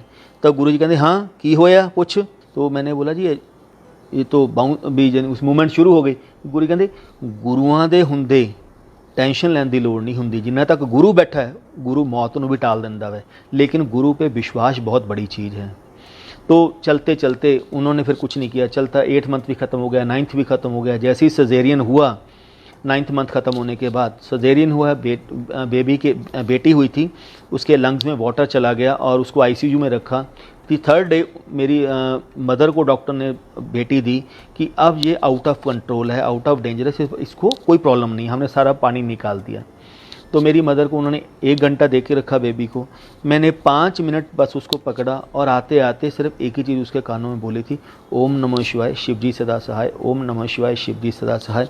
5 बार मंत्र बोल के, मूल मंत्र बोल के मैं वापस अपने घर आ गया। जैसे ही घर पहुंचा पीछे से हॉस्पिटल से फ़ोन आ गया कि बेबी एक्सपायर हो गई है। मैं कहा हो ही नहीं सकता, अभी तो मैं ठीक ठाक छोड़ के आया हूँ। तो जैसे ही हॉस्पिटल पहुंचा वो एक्सपायर हो चुकी थी। तो मैंने जाके फिर अपनी वाइफ को बोला तू एक बार देख तो ले। तो जैसे कहते हैं ना गुरुजी की तरफ से कुछ था इंडिकेशन, तो उसने बोला मैं बेबी को नहीं देखूंगी, जो मर्जी हो जाए। तो हमने जो दफनाना था, जो कुछ करना था उसको किया। तो करने के बाद नेचुरली तकलीफ़ तो होती है कि एक बच्चा आया, बच्चा चला गया, तो स्पेशली मदर के लिए तो बहुत ज़्यादा मुश्किल है। तो हम लोग आए तो वाइफ के स्टिचेस में, सजेरियन हुआ था, स्टिचेस में पस पड़नी शुरू हो गई। पस पड़ते पड़ते अप्रॉक्सीमेट 1.5 से 2 किलो का गोला उसके पेट में बन गया। ये एक और प्रॉब्लम साथ में ऐड हो गई थी। तो डॉक्टर मनप्रीत ने टैबलेट दी कि मैं सूखनी शुरू हो जाए, कुछ और हो जाए। तो उसने स्पॉट बनाने की कोशिश करना कि स्पॉट बन जाए, बट स्पॉट भी नहीं बन रहा था। तो 21 दिन हो गए थे। उन्होंने बोला कि हम लोग डिम्पल कोशिश करते हैं, नहीं अगर नहीं स्पॉट बनेगा या टैबलेट से भी नहीं सूखेगा, डे टू डे बढ़ता जा रहा है, तो हम एक काम करेंगे, तो हम छोटा सा एक माइनर ऑपरेशन करेंगे इसका। तो वाइफ और गुरुजी की फ़ोटो सामने लगी हुई थी। तो गुरुजी हमेशा बोलते थे ना, गुरुआं दियाँ फोटोआं ना गल्लां करी दिया हुंदा है, गुरु की फ़ोटोएँ भी आंसर देती हैं। आपको कहीं जाने की ज़रूरत नहीं है, आप सामने बैठ के गुरुजी को मन से प्रेयर करो, गुरुजी आपको हर एक चीज़ का आंसर देंगे। तो वाइफ सामने फ़ोटो बेड के ऊपर लेटी हुई थी, सामने फ़ोटोग्राफ लगी हुई थी। तो लेटे लेटे वाइफ गुरुजी को ब्लेम कर रही है, गुरुजी देखो आपने बेटी दी, आप बेटी ले गए, मैंने आपको नहीं बोला, लेकिन अभी साथ में एक प्रॉब्लम और ऐड हो गई और डॉक्टर बोलता है मुझे तुम्हारा फिर ऑपरेशन करना पड़ेगा। तो करते करते रात को ये बातें करके सो गई। रात को गुरुजी ड्रीम में आए इसके, तो इसको किसी गाँव में लेके गए। इसको बोले एक मटका बना मिट्टी का, तो ये मटका बनाए वो टूट जाए, मटका बनाए वो टूट जाए। तो चलते चलते तो जैसे गुरुजी कहते ओ तुम लोग तो शहरी हो ना, शहर वाले हो, तुम्हें नहीं मटका बनेगा। सिटी वालों को थोड़ी पता था, गांव वालों को पता मटका कैसे बनाना है। तो गुरुजी ने एक मटका वहीं से उसको लेके दे दिया, ले आंटी आ मटका ले ला, और इस मटके को तूने यूज़ करना है, आरती करनी है। गुरुजी ने एक आरती नोट कराई, ना वो ओम जय शिवकारा की आरती है, ना गुरुजी की आरती है, ना कुछ और है, वो एक अलग ही आरती थी जो गुरुजी ने वाइफ को नोट कराई। आंटी, हिंदू धर्म में अगर किसी की मौत हो जाए या किसी के जन्म हो तो हम 43 दिन तक जोत नहीं जलाते। तो इसके ऊपर रख के जोत जलानी है। गुरुजी ने प्रॉपर बताया जैसे उसको कैसे लेनी है, और ये मेरी आरती करनी है। ये आरती करने के बाद आपने ये लेना है, इसको पानी को पीना है। तो कहते आंटी मैं एक चीज़ आज फिक्स करती, इसमें ना तो 1 ग्राम कम होगा पस में, ना 1 ग्राम बढ़ेगा, जितना है उतना ही रहेगा, लेकिन इसमें स्पॉट में आपने बनाऊंगा जब मैंने बनाना होगा। तो 43 दिन पूरे हुए, दिवाली से 1 या 2 दिन पहले था, मुझे अभी भी याद है। तो जैसी वाइफ ने वो आरती करके रखी, तो 21 दिन 20 से 21 दिन उसको एक एक वर्ड याद है कि मैंने क्या आरती की है। लेकिन जैसे ही आरती करके वो मटका ज़मीन के ऊपर रखा, तो ये भी भूल गई कि मैंने 1 मिनट पहले क्या आरती की है। तो गुरुजी ने पूरा वॉश आउट कर दिया, एक भी चीज़ उसको याद नहीं है। तो करने के बाद इसने जैसे ही पानी पिया, 2nd डे पानी पीना था, 2 दिन में 3 दिन में पीना था पानी को। तो अगले दिन दिवाली थी, तो दिवाली से 1 दिन पहले मैंने जोत जलाई, दिन वाइफ ने जो आरती की थी। तो मैं गुरुजी की फ़ोटो के सामने बैठ के बहुत रोया। मैं कहा गुरुजी मुझे नहीं मालूम वो लड़की कौन थी, लेकिन कोई बच्चा 84 लाख जूनियर भूतने के बाद आता है और चला जाता है, तो बहुत बुरा होता है, उसके कर्म कितने बुरे होंगे। लेकिन बाद में मुझे गुरुजी ने बताया, कहते कमलिया ਬੱਚੇ ਦੇ ਕਰਮ ਨਹੀਂ ਮਾੜੇ ਹੁੰਦੇ, ਮਾਂ-ਬਾਪ ਦੇ ਕਰਮ ਮਾੜੇ ਕੀਤੇ ਹੁੰਦੇ ਨੇ। ਬੱਚਾ ਆਂਦਾ ਵੈ ਔਰ ਬੱਚਾ ਨਹੀਂ ਜ਼ਿੰਦਗੀ 'ਚ ਆਪਣੀ ਉੱਥੇ ਜਿਉ ਸਕਦਾ ਔਰ ਉਹਦੀ ਡੈਥ ਹੋ ਜਾਂਦੀ ਹੈ। ਇਹਦੇ ਵਿੱਚ ਬੱਚੇ ਦੀ ਕਰਮ ਨਹੀਂ ਮਾੜੇ ਹੁੰਦੇ, ਮਾਂ-ਬਾਪ ਦੇ ਮਾੜੇ ਕਰਮ ਕੀਤੇ ਹੁੰਦੇ ਨੇ ਜਿਨ੍ਹਾਂ ਦੇ ਘਰੇ ਉਹ ਬੱਚਾ नहीं आ सकिया। तो ये तो बाद में गुरुजी ने मुझे बहुत कुछ समझाया, तो मैं बहुत रोया गुरुजी की फ़ोटो के सामने बैठ के। गुरुजी मुझे नहीं पता वो बच्चा कौन था कौन नहीं था, बट मैं एक चीज़ जरूर चाहता था कि वो बच्चा जो भी था उसके शायद अगले जन्म सुधर जाते। अगर आप एक बार उसको दर्शन दे देते तो उसके अगले जन्म तो सुधर जाते। ये जन्म जो ख़राब हो गया वो तो ठीक है, लेकिन आने वाले जन्म तो सुधर जाते ना उसके। तो सेम नाइट गुरुजी मेरे ड्रीम में आए। गुरुजी ने रेड कलर का चोला पहना हुआ है, तो मैं लेटा हुआ हूँ और मेरे पीछे आके गुरुजी खड़े हो गए, कहते नरेंद्र उठ। तो मैंने जैसे पीछे देखा, गुरुजी ने लाल सुर्ख एंड रेड कलर का चोला पहना हुआ है और एम्ब्रॉयडरी बहुत अच्छी हुई है, गोल्डन एम्ब्रॉयडरी है उसके ऊपर। कहते नरेंद्र उठ चलिए। तो मैंने कहा गुरुजी कहाँ जाना है? पुछी दा नहीं हुंदा गुरुआं नूं चल पईदा हुंदा है। तो मैं गुरुजी के पीछे हम दोनों चले, घर से निकले। जैसे ही निकले हम लोग इमीडिएटली उसी शमशान घाट पे पहुंच गए जहाँ पे बेटी को दफनाया था, वहीं पे दोनों खड़े हैं। तो गुरुजी मुझे कहते वहाँ पे रोशनी है, कैसे रोशनी है मुझे नहीं पता, बट मैं और गुरुजी खड़े हैं दोनों। गुरुजी कहते नरेंद्र जल्दी जल्दी जगह खोदना शुरू कर। तो मैंने जैसी जगह को खोदना शुरू किया, गुरुजी ने अपना एक हाथ किया तो हमारा एक हाथ और गुरुजी हमारे दो हाथ और गुरुजी का एक हाथ, इतना बड़ा गुरुजी का हाथ था। तो मैंने कपड़े के समेत बच्चे को निकाला, गुरुजी के हाथ के ऊपर रख दिया। गुरुजी कहते कुड़ी मेरे हाथ पे रख जल्दी जल्दी। तो जैसे ही बेटी को मैंने गुरुजी के हाथ के ऊपर रखा तो गुरुजी कहते जल्दी दी मुँह तो कपड़ा चक कहते नरेंद्र दूँ। जैसे ही मैंने उनके मुँह से कपड़ा हटाया तो जस्ट लाइक ए डॉल कि वो तो सो रही है बच्ची, उसको कुछ नहीं हुआ, 1.25 महीना हो चुका है बट अभी भी वो सो रही है। तो गुरुजी ने दूसरे हाथ को ऐसे किया, उसके हाथ में पानी आ गया गुरुजी के दूसरे हाथ में। गुरुजी ने बच्चे को छींटे मारे तो बच्चे ने रोना शुरू कर दिया। फिर दूसरी बार गुरुजी ने हाथ किया, फिर गुरुजी के हाथ में पानी आया, पानी नहीं था वो अमृत था गुरुजी के हाथ में। फिर गुरुजी ने छींटे मारे तो बच्चे ने ज़ोर ज़ोर से चिल्लाना शुरू कर दिया। तो गुरुजी मुझे कहते नरेंद्र कुड़ी चाहिदी है। तो मैं चुप। तो ही से नरेंद्र कुड़ी चाहिदी है। तो मैं कुछ नहीं बोला। गुरुजी कहते मैंने सेकंड टाइम बोला, मैं कहा नहीं गुरुजी। ही से कमलिया इस कुड़ी पिछे दोबारा नहीं रोना हैगा। कहते 1000 साल की तपस्या करने के बावजूद भी किसी को मोक्ष नहीं मिलता। ऋषि मुनि जंगलों 'ਚ बैठे रहते हैं 1000 साल कि मोक्ष मिल जाए, लेकिन मोक्ष नहीं मिलता। तेरी कुड़ी 9 महीने के मेरे तो मोक्ष लैके चलेगी कहते। और देखते देखते इसकी लाइट निकलती है गुरुजी के, यानी कि उस बच्चे की बॉडी से लाइट निकलती है और जाके गुरुजी के अंगूठे में समा जाती है। तो गुरुजी ने ये प्रूव कर दिया कि वो बच्चा मेरे पास है। वो आज की डेट में भी अगर मैं बोलूँ तो अभी भी गुरुजी प्रूव कर रहे हैं तेरी कुड़ी मेरे कुले है। तो चलते चलते जब वो 3 से 4 साल की हो गई तो एक दिन वाइफ को ड्रीम दिखाते हैं कि कोई इसकी डेथ हो गई है वाइफ की और इसके पीछे जमदूत पड़े हुए हैं इसको लेके जाने के लिए। तो ये भागती जा रही है और एक जंगलों के बीच में, पानी के बीच में, पहाड़ों के बीच में भागती जा रही है और वो 2 जो जमदूत थे वो इसके पीछे पीछे भाग रहे हैं। तू जहाँ मर्जी भाग ले, हम तुम्हें लेके जाएंगे, तेरा टाइम ख़त्म हो चुका है। तो फाइनली एक लॉन आता है, बाग आता है, मेरी वाइफ उसमें एंटर कर जाती है। जैसे ही वो एंटर करती है तो वो दोनों जमदूत बाहर रुक जाते हैं, वो उसके अंदर नहीं जाते। तो ये भागती जा रही है, चलो अब तो वो रुके अंदर नहीं आएंगे। ये भागती जा रही है, दिन दूर जाके देखती है अंदर बीच में एक छोटी सी 3 से 4 साल की बच्ची है, पिंक फ्रॉक पहनी हुई है और वो चेरी और स्ट्रॉबेरी तोड़ के अपनी फ्रॉक में रख रही है। तो इसने कुछ नहीं पूछा, इसने सिर्फ इतनी ही बात की, बेटा यहाँ पे मेरे गुरुजी रहते हैं, कहाँ पे हैं? उसने कुछ नहीं किया। उसने कैसे फिंगर की कि ऊपर एक कमरा है। जैसे वो देखा पहले कुछ भी नहीं था, लॉन था और उसके बीच में 10 सीढ़ियाँ बनी हुई हैं और एक सिंगल रूम बना हुआ है। तो जैसे उस बच्चे ने ऊपर इशारा किया तो वाइफ भाग के ऊपर जाने लगी कि शायद मेरे गुरुजी, तो इसने बोला ऊपर है तो ऊपर जाने लगी। तो जैसे ही ऊपर जाने लगी तो इमीडिएटली ऊपर से 5 सीढ़ियाँ नीचे गुरुजी आ रहे हैं। गुरुजी ने स्पोर्ट्स शू पहने हुए हैं, ट्राउज़र पहनी हुई है, टी-शर्ट ली हुई है और लोई लेके जैसे क्रॉस करके लेते थे वो लोई ली हुई है। तो कहते डिम्पल आंटी तू कित्थों आ गई, तेन तो बुलाया नहीं असी हजे।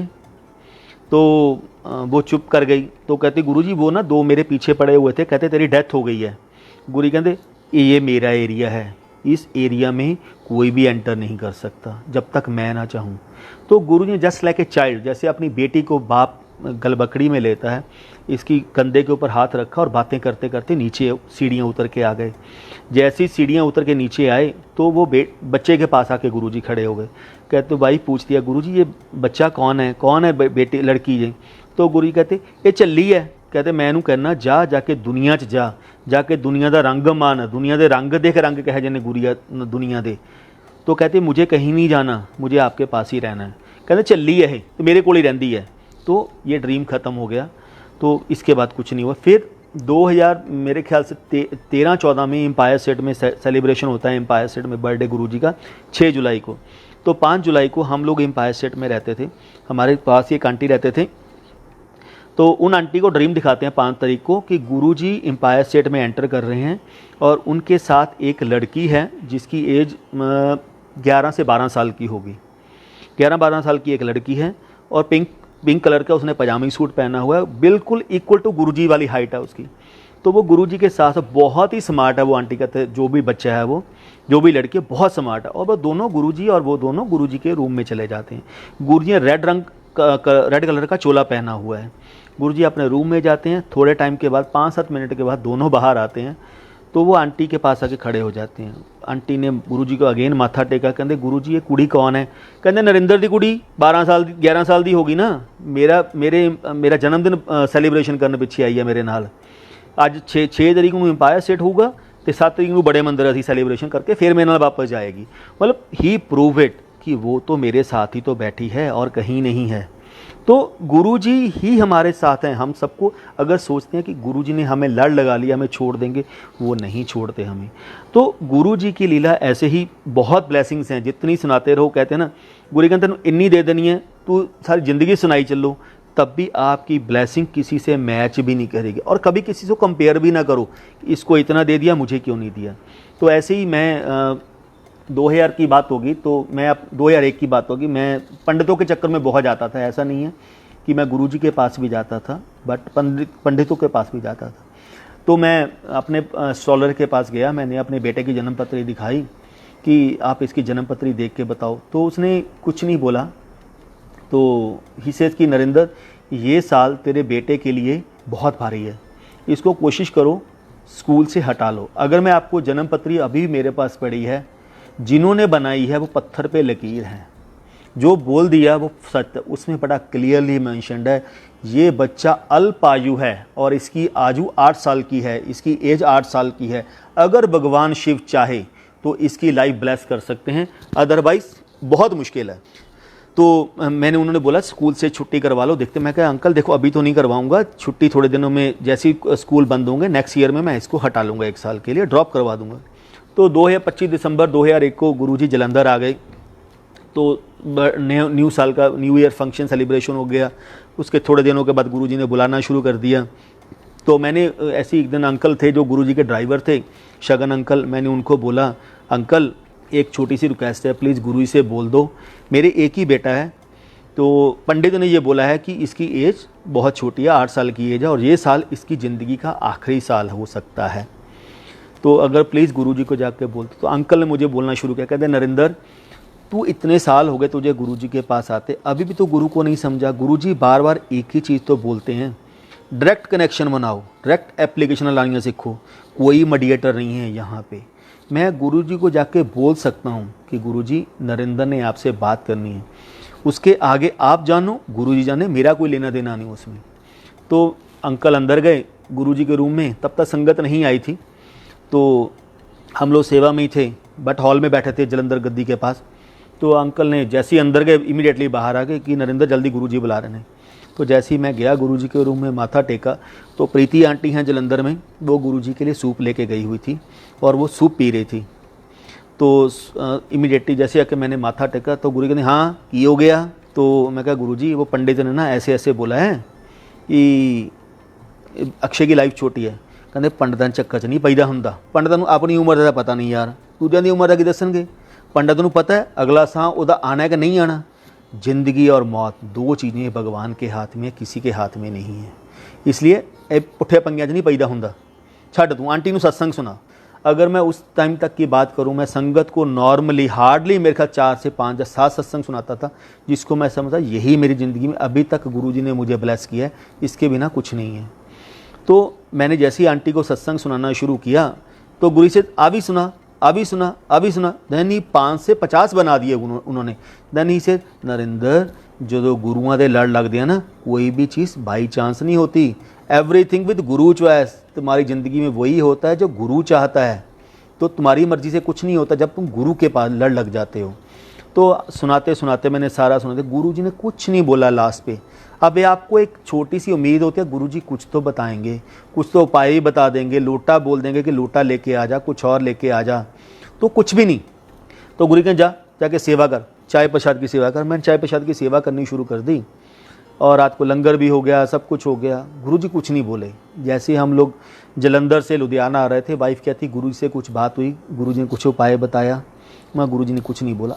सेकंड टाइम आप गुरुजी को नहीं पूछ सकते एक ही चीज़ को, आपको एक ही बार पूछ लिया बस वही बहुत बड़ी बात है। सेकंड टाइम पूछोगे बहुत बड़ी डांट पड़ती थी। ही से जो गुरुआं दी मौज होंगी गुरु अपने हिसाब से बताएगा, ज़्यादा किंतु परंतु करने की जरूरत नहीं है। गुरुआं पे विश्वास रखो, गुरुओं को टाइमिंग का पता है। तो एक दिन निकल गए, 2 दिन निकल गए, 1 हफ्ता निकल गया। रात को जब सब कुछ वाइंड अप करने के बाद तो मैं आने लगा, तो 11:30-12 बजे जैसे ही चलने लगा मैं वहाँ से, तो गुरु से नरेंद्र, मैं ना बद्दन अंकल हैं, गुरुजी की बहुत ही लाडली संगत, प्यारी संगत हैं, ਉਹਦੇ घरे जा रहे हैं, तो उसके घर पे फंक्शन रखा हुआ सत्संग और तूने आना है। गुरु आपको इनवाइट करे, आपसे लक्की कोई नहीं हो सकता, और अब गुरु को मना करो, आपसे अनलक्की कोई नहीं हो सकता। मैंने बोला क्योंकि गुरुजी बहुत ही लिमिटेड संगत को अपने साथ लेके जाते थे संगत में। मैंने कहा गुरुजी मेरा आना कल बहुत मुश्किल है क्योंकि मुझे चंडीगढ़ जाना है और मेरी चंडीगढ़ में मीटिंग है। ही से मैंने तुझे इनवाइट कर दिया, आना ना आना तेरी मर्जी है, लेकिन हाँ जब तक तू नहीं आएगा तब तक मैं बद्दन के घर से वापस नहीं आऊँगा। ये गुरुजी का प्यार था, ये गुरुजी का ब्लेस करने का तरीका था। तो आप इसको इमोशनली ब्लैकमेल लगा लो, जो मर्जी कर लो, लेकिन मुझे ब्लेस करना था गुरुजी ने उस दिन। बहुत करने के बाद मैं रात को 7 बजे मुझे बस मिली, लास्ट बस थी वहाँ से चंडीगढ़ से। बस में आया, गाड़ी नहीं थी मेरे पास, गाड़ी लुधियाना में खड़ी थी क्योंकि फैमिली ने भी लुधियाना से जलंधर आना था। तो करने के बाद उसके बाद मैं रात को 9-9:30 बजे जलंधर पहुंचा। पूरी बस में चंडीगढ़ से लेकर जलंधर तक खड़े होके आया हूं बस में। तो पीएपी चौक पहुंचा, मेरे दोस्त थे, जो मेरे कलीग थे मेरे साथ थे, वो मुझे लेने के लिए आए।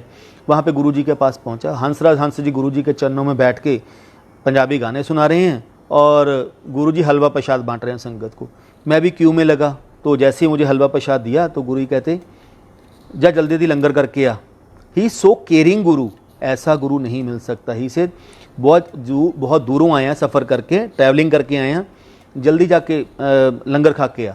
तो मैं लंगर करके जल्दी जल्दी वापस आया। मेरे ख्याल एक चपाती या एक पूरी ली होगी। क्यों? ये टाइम जो गुरुजी के साथ मिल जाएगा जो दोबारा नहीं मिलेगा, क्योंकि गुरुजी ने कब आपको बोल देना चंगा छुट्टी तो पता नहीं। तो करने के बाद मैं दोबारा जल्दी जल्दी लंगर किया, आपके गेट के ऊपर खड़ा हो गया। गुरुजी अपने हाथ वॉश करके बैठ गए और गुरुजी के पास ही एक थाली पड़ी हुई थी हलवे प्रसाद की, वो एज इट इज़ पड़ी थी, बट गुरुजी हाथ वॉश करके बैठे हुए। 5 मिनट से 10 मिनट के बाद गुरुजी पंजाबी गाने हंस जी को बोल रहे, अभी गाना सुना, अभी गाना सुना। तो उसने 1 या 2 गाने सुनाए, तो गुरुजी ने ऐसे हाथ किया, इशारा किया आने के लिए किसी को। तो सब एक दूसरे की तरफ देख रहे हैं, तुम्हें बुलाया, किसको बुलाया। तो कोई नहीं जा, ऐसे नहीं है कि कोई भी जा सकता था, क्योंकि गुरुजी बुला रहे हैं, किसको बुलाया है उसी को जाना है। अगर कोई दूसरा जाएगा तो डांट बहुत पड़ती थी। तो करने के बाद तो मैं गुरुजी कहते नरेंद्र उरे आ। तो जैसे ही मैं गया, गुरुजी ने दोबारा हलवा प्रसाद उठाया और उठा के मुझे मेरे हाथ में रख के कहते लफड़ तेरे मुंडे की उम्र ब्लैस करती। कहते नरेंद्र संगत नूं कदे मान नहीं करना चाहिए। मेरे घरे सत्संग हो रहा है, सत्संग गुरु ऑर्गेनाइज करता है, संगत गुरु डिसाइड करता है, टाइमिंग गुरु डिसाइड करता है, किसका कल्याण किस संगत में लिखा हुआ है ये गुरु डिसाइड करता और कोई नहीं डिसाइड करता। इसे तेरे मुंडे का कल्याण बदन दे घरे कल्याण लिखा हुआ सी, मैं इसको बड़े मंदिर या छोटे मंदिर में भी तेरे बेटे का कल्याण नहीं कर सकता था। क्यों? जगह मैं डिसाइड करके रखी हुई सी, बदन दे घरे सत्संग होना, तेरे मुंडे का उत्थे कल्याण करना है। तो उसके बाद सब कुछ वाइंड अप। गुरु कहन जा जलंधर मंदिर जा और उत्थे जाके फिर आपां चाह प्रशाद पीने। उसके बाद हम लोग बड़े मंदिर आए, चाय प्रशाद पी, तो सॉरी जलंधर मंदिर आए, चाय प्रशाद भी गुरु जी ने छुट्टी दे दी। फिर गुरु जी ने एक छोटा सा लॉकेट ब्लेस करके दिया। मैं आपको ये बता रहा हूँ कि गुरु जी आज की डेट में भी हमारे साथ खड़े हैं। अभी 3 साल पहले की बात हो गई, इस बर्थडे से 2 साल पहले, तो मेरा बेटा ऑस्ट्रेलिया में है, सिडनी में है, तो उसकी सेवा लगी थी कि सुबह उसको फूल लेके आने हैं। तो डिम्पल है, मेरी सिस्टर है वहाँ पे, मेरी कज़न सिस्टर है, गुरुजी की सिस्टर ही सब। आजकल तो भाई बहन जो हैं वो सारे गुरुजी की संगत वाले ही हैं। तो डिम्पल वहाँ पे थी, तो डिम्पल ने मेरे बेटे की फूलों की ड्यूटी लगाई थी। तूने फूले फ्लावर्स मंडी से सुबह फ्लावर लेकर, वो जो फ्लावर्स मंडी है मॉर्निंग 2:30 पे खुलती है।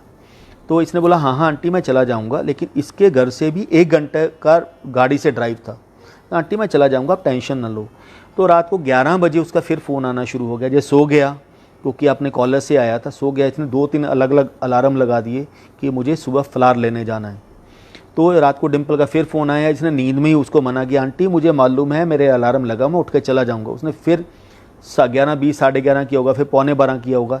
जब 3 बार अलार्म लगाने के बाद भी ये सो गया। कहते आंटी टेंशन ना लो, मुझे मालूम है जाना है। तो जैसे ही 3rd टाइम इसने फ़ोन रखा, तो गुरुजी इसको विज़न दिखाते हैं, ड्रीम दिखाते हैं कि इसके पास जो होंडा सिटी कार है वो पूरी तरह एक्सीडेंटल हो चुकी है, पूरी मैश हो चुकी है, और मेरे बेटे की डेड बॉडी उस गाड़ी के बाहर पड़ी है। ये मेरे बेटे के ड्रीम में दिखा रहे हैं। तो जैसे ही उसको देखता है, आप कहता मैं अपनी ड्रीम में भी डर गया कि ये मेरे साथ क्या हो गया। तो जैसे ही इसने देखा, तो अभी ये देख ही रहा अपने ड्रीम में, इमीडिएटली गुरुजी इसके पास आके खड़े हो गए। गुरुजी ने स्पोर्ट्स शू पहने हुए हैं, ट्राउज़र पहनी हुई है, टी-शर्ट पहनी हुई है। तो गुरुजी ने आके बेटे को उठाया, कहते अक्षय उठ। कहते अक्षय 3 बार तेनू डिम्पल का फ़ोन आया तेनू उठाने पिछे, मैं 11 बजे तो लैके 12 बजे तक तेरे सराहने खड़ा सी। क्यों? वो तेरी मौत का टाइम सी। कहते तेनू 3 बार फ़ोन आया है, वो डिम्पल नहीं फ़ोन कर रही सी, वो काल तेनू फ़ोन कर रहा सी कि मैं तेनू बुलाना है। कहते लेकिन जो गुरु ने ही तुहानू ब्लैस करता, कहते काल दी भी की मजाल आ, छू जवे। कहते मैं 1 घंटे लगातार तेरे सराहने खड़ा, तू 3 बार उठने की कोशिश की है, मैं 3 बार तेनू सुलाता। क्यों? जे तू 11 बजे अपने घरों निकल जाता, जो तू सीन ड्रीम च देख रहे हैं ये रियलिटी तेरे नाल होना सी। कहते लोग मेरा बर्थडे सैलीब्रेशन कर रहे हैं, लोग मेरा बर्थडे सैलीब्रेशन कर, और तेरा गुरु तेरी लाइफ ब्लैस करके जा रहा है। कहते दस इस तो बड़ी ब्लैसिंग गुरु होर की दे के जावे, कहते किसी ने। तो ये गुरु जी ने ब्लैसिंग दी उसको। तो सेम टाइम रात को उसको ड्रीम दिखाया 12:30 बजे, मॉर्निंग मेरी वाइफ को ड्रीम दिखाते हैं 5 साढ़े 5 का टाइम होगा, और उसको दिखाते हैं कि एक गुरु जो मेरे बेटे ने मेरे वाइफ को फ़ोन दिया था, उस फ़ोन को पकड़ के गुरुजी खड़े हैं। कहते आंटी फ़ोन केड़ा? सैमसंग का फ़ोन है। गुरुजी स्क्रॉल करते थे फ़ोन, गुरुजी को आदत होती थी आपका फ़ोन पकड़ के उसको स्क्रॉल करते रहते थे। स्क्रॉल करने के बाद नंबर क्या है, फ़ोटो क्या है, ये क्या है, वो क्या, तो गुरुजी सब कुछ देखते रहते थे। तो जैसे ही उसको देखा, तो उस समय 2007 तक उसमें वाईफाई का कोई भी ऐसा कनेक्शन नहीं होता था। ही से वाईफाई देखा, आंटी एक ही है। तो गुरुजी ये वाईफाई होता है, हम किसी को फ़ॉरेन में भी बात कर सकते हैं, वीडियो कॉल भी कर सकते हैं। कहते आप आंटी अक्षय नाल भी गल कर सकते हैं? कहते हाँ जी गुरुजी अक्षय नाल भी गल कर। चल फिर मिला अक्षय को फ़ोन, आप अक्षय नाल गल करते हैं। तो इन्होंने जैसे ही फ़ोन मिलाया तो ड्रीम ख़त्म हो गया। बट जैसे ही बेटे का फ़ोन आया, तो गुरुजी ने सिर्फ वाइफ को ये प्रूव करने के लिए किया था, आंटी मैं बेटे को ब्लेस करता। तो मतलब गुरुजी तो आपके हर पल आपके साथ खड़े हैं, तो उस चीज़ के बारे में तो हम सोच ही नहीं सकते कि कहीं गुरु चले गए। ऐसे ही एक दिन मैं अहमदाबाद, मेरी पोस्टिंग थी, तो अहमदाबाद पोस्टिंग के बाद गुरुजी का होता था कि मुझे लुधियाना बहुत कम जाने देते थे। अब उनकी वही जानते हैं क्या है, उनकी लीला नहीं है। तो एक दिन मुझे बहुत ज़रूरी काम था बैंक का, तो गुरुजी मुझे जाना है। तो गुरुजी कहते हाँ हाँ जाया। फिर कहते अच्छा वापस कदों आना है? मैं कहा गुरुजी मैं ना मंडे की मेरी फ़्लाइट है शाम को 5:30 बजे, मंडे को वापस आऊँगा। तो अब आपको एक लालच होता है, जब गुरु आपको प्यार देता है तो आप गुरु जी से बोल देते हो गुरुजी मंडे को अगर आप बोलो।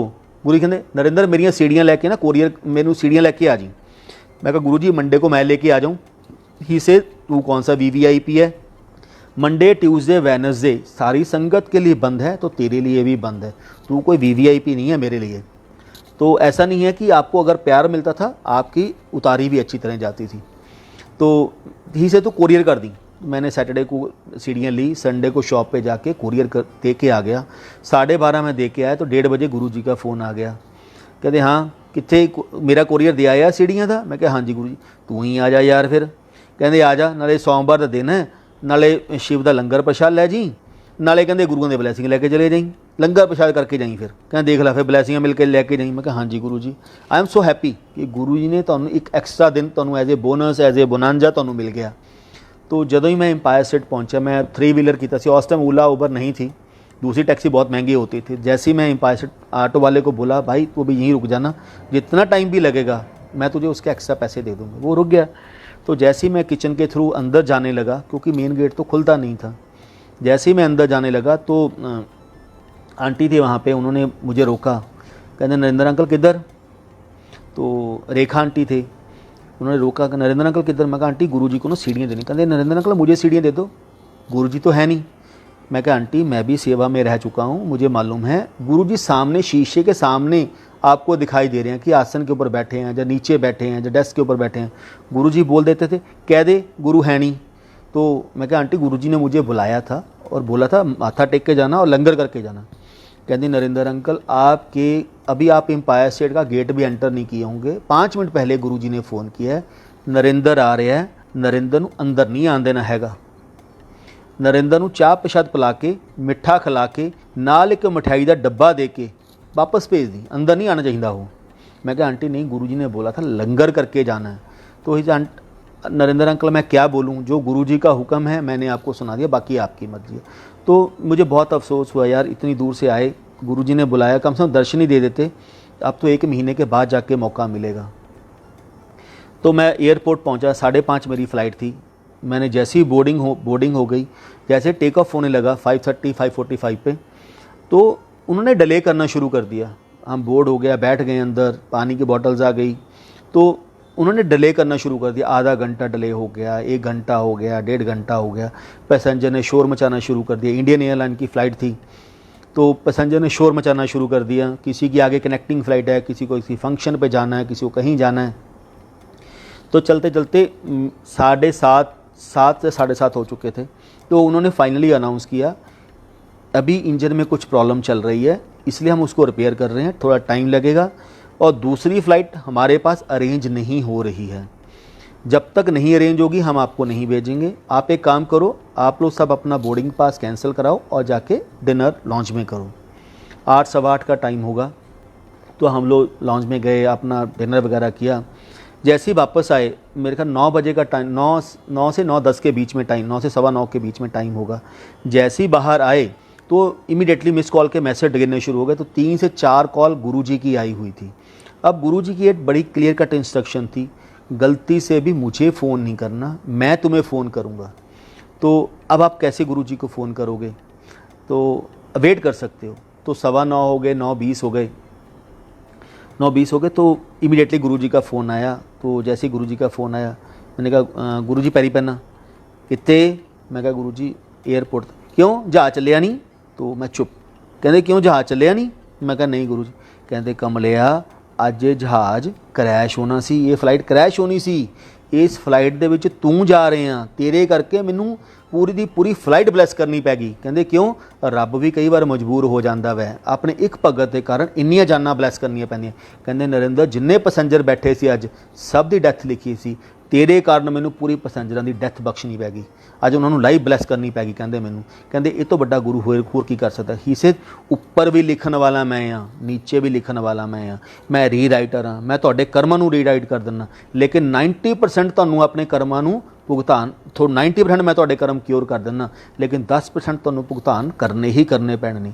कहते फिर मैनूं गुरु जी ने इमीडिएटली रिपीट कराया, कहते कमलिया जे मैं तैनूं अज दर्शन दे दिंदा, तैनूं बुलाया सी सीडी बुलाने वेले, जे मैं तैनूं दर्शन दे दिंदा तेरी फ्लाइट भी खराब नहीं होनी सी, लेकिन मैं इन्नियां जानां ब्लैस कर रहे हैं, इन्नी लाइफां ब्लैस करतीआं, तां मैनूं कुछ ना कुछ तां करना पैना सी। मैं 10% उन्हां बंदिआं दी जान दे सदके तेरे कारण मैनू जहाज़ का इंजन खराब करना पड़ना। मैं तो गुरु जी ने कुछ नहीं दस्या कि की होया मेरे नाल की नहीं होया, ही से मैनू जहाज़ का इंजन खराब करना पै गया। कहते नरेंद्र हुण 9:35 ते 40 मिनट ते तेरी फ्लाइट चलेगी और 11:30 तेरी फ्लाइट भोपाल या इंदौर जाना सी, उत्थे पहुँचूगी। तो जदों ही होया सेम अज मैं गुरु जी नाल गल ही कर रहे हैं, इमीडिएटली अनाउंस हो गई तुसीं बोर्डिंग पास नवें लो ताकि फ्लाइट साडी अरेंज होगी। गुरु जी कहते चंगा नरेंद्र नमस्ते। तो अगले रात 11:30 शार्प मैं भोपाल पहुंचा जो इंदौर सी उत्थे गया तो अगले दिन फिर दोबारा गुरु जी का फोन आया। गुरु कहते देख ला नरिंदर, रब कहते तेरा गुरु जो कर गया कोई करके दिखा सकता ही से असी प्रैक्टिकल करके दिखाई दे। असी कोई ये नहीं दिखाता भी हाँ कर दूंगा, माला फेरो, पाठ करो, दान करो, असी प्रैक्टिकल करके दिखाई दे ये मैं कर सकदा वां। कोई जो कोई नहीं कर सकता वो मैं कर सकदा। जिथे साइंस खत्म हो जाएगी, जिथे मैडिकल खत्म हो जाएगी, उत्थे मेरे काम शुरू होंगे ने। तो गुरु जी की लीला को आप कहीं पे कोरिलेट ही नहीं कर सकते कि गुरु जी आपको ब्लेस कैसे करेंगे। और ज़रूरी नहीं होता कि आपके कारण कितनी दुनिया को ब्लेस करेंगे, ये भी नहीं पता। तो ऐसे ही गुरु जी का एक सत्संग और सुनाता हूँ। तो गुरु जी ने मैं अगर बोलूँगा कि मेरी पूरी फैमिली की लाइफ ब्लेस करके रखो, कितनी बार ब्लेस की है इसके बारे में भी नहीं मैं बता सकता हूँ। मैं कह रहा हूँ मेरी पूरी फैमिली की लाइफ बहुत बार ब्लेस की है। मैं अभी रिसेंटली आपको एक सत्संग सुनाता हूँ। मेरे बेटे ने अभी जनवरी में 5 जनवरी को सिडनी से दिल्ली आना था। तो उन्होंने वहाँ पे कैनबरा में सत्संग रखा हुआ सब 20 से 22 दिसंबर के आसपास। उनका ये प्लान था कि मैं थोड़े से पैसे और एक्स्ट्रा पे करके मैं प्रीपोन करवा लूँगा, क्योंकि वहाँ से एक हफ़्ता 10 दिन की टोटल बंद हो जाता है जितना भी फॉरेन कंट्रीज़ है, वेस्टर्न कंट्रीज़ है। तो इन्होंने जैसे ही सत्संग रखा था 15-20 लोग थे, कुछ लोग सिडनी से भी आए थे कैनबरा। तो एक लड़का था लुधियाना से ही है, उसकी समाधि लग गई। तो उसको क्या है, सामने गुरुजी आसन के ऊपर बैठे हैं और गुरुजी ने हाथ में त्रिशूल पकड़ा हुआ है। कभी गुरुजी शिव जी का रूप बना रहे हैं, कभी खुद उसको बैठे हैं और उससे बहुत बातें कर उस लड़के से। देन थोड़े टाइम के बाद उस लड़के को कहते उसका नाम लेके अक्षय को बोल 5 मिनट मेरे साथ भी तो बैठ जाया कर। हम सेवा करते हैं लेकिन गुरु के साथ भी 5 मिनट तो हमें बैठना चाहिए। ही से सेवा करदा फिरी जांदा वै, भज्जी जांदा वै, लेकिन इसको बोल गुरुओं नाल भी तो 5 मिनट बैठ जाया करे। गुरुओं के साथ भी तो बैठो, वो भी तो कनेक्शन बनाओ, वो भी ज़रूरी है। सेवा भी ज़रूरी है, गुरु के साथ बैठना भी आपको ज़रूरी है। तो उसने बुलाया, तो इसने पहले मना किया, फिर उसने बोला नहीं, बोला उसने इशारा किया तो ये समझ गया। तो जैसे ही बैठा, इसकी आंखें बंद की, तो मेरे बेटे को समाधि लगाना टोटली बैन है। गुरुजी ने इसको बैन करके रखा हुआ है। तूने आंखें नहीं बंद करनी, किसी भी संगत में जाके आंखें नहीं बंद करनी। क्यों? जैसे ही वो आंखें बंद करता है वो इमीडिएटली गुरुजी से कनेक्ट कर जाता है। तो ही से अभी तेरी एज नहीं है, बहुत छोटी एज है। समाधि में जाना बहुत आसान है लेकिन समाधि से वापस आना बहुत मुश्किल है। एक पूर्ण गुरु की कृपा से ही आप समाधि से वापस आ सकते हो, बिना उसके नहीं आ सकते। तो जैसे ही समाधि में बैठा तो सामने गुरुजी बैठे हैं। तो इंसिडेंट क्या हुआ था, एक आंटी कोई सिडनी से गई थी, वो 2 माला लेके गई थी रुद्राक्ष की, और उसने बोला कि अक्षय गुरुजी ने बोला है ये रुद्राक्ष की माला तुम्हें दे दो। तो हमें गुरुजी ने एक बड़ी सिंपल चीज़ बताई है, अगर मुझे कोई चीज़ देनी होगी तो मैं अपने हाथ से तुम्हें दूंगा, मैं तुम्हें ब्लेस करके दूंगा। लोगों पे विश्वास ना करो कि कौन क्या बोल रहा है। ये गुरुजी ने बहुत क्लियर पिक्चर बोल दी थी हमें, मेरे पे विश्वास करो, सिंगल मेरे सिवाय किसी के ऊपर विश्वास ना करना। तो इसने उस आंटी को बोला, आंटी गुरु का नाम लेके मुझे कोई चीज़ ना दो कि गुरुजी ने भेजी है। गुरुजी ने मुझे भेजनी होगी तो खुद भेजेंगे गुरुजी मुझे किसी मीडिएटर की ज़रूरत नहीं पड़ती। आप लेके आए हो, आप ये बोलो कि मैं अमरनाथ गई हूँ, तुम्हारे लिए लेके आई हूँ प्रसाद, मैं रख लूँगा, लेकिन गुरुजी का नाम लेके ना बोलो। तो गुरुजी वहाँ बैठे हैं, गुरुजी इससे बातें कर रहे हैं कि हाँ अक्षय तो फिर कब जाना है, क्या प्लान है, इंडिया जान दा। तो इसने बोला कि गुरुजी मैं ना 5 तारीख को जाना है। हाँ ठीक है, कट्ठे चलांगे आप दोनों ही, मेरा भी टैक्सी पैक कर ली, ਆਪਾਂ कैनबरा तो आस्ट्रेलिया तो सीधा इंडिया दोनों इकट्ठे चलांगे, मेरा सामान भी नाल ही पैक करके चली। तो तब तक तो कोई बात नहीं थी, लेकिन हाँ फिर उन्होंने बैठे बैठे सब चीज़ें, गुरुजी ने बहुत सारी बातें की बेटे के साथ। देन इसे गुरुजी ने एक हाथ ऐसे, फिर गुरुजी शिव जी का रूप बना के बैठ गए। गुरुजी के हाथ में त्रिशूल पकड़ा हुआ है, गंगा निकल रही है सिर से, त्रिशूल यानी कि ऊपर जटा बनी हुई है, चंद्रमा है।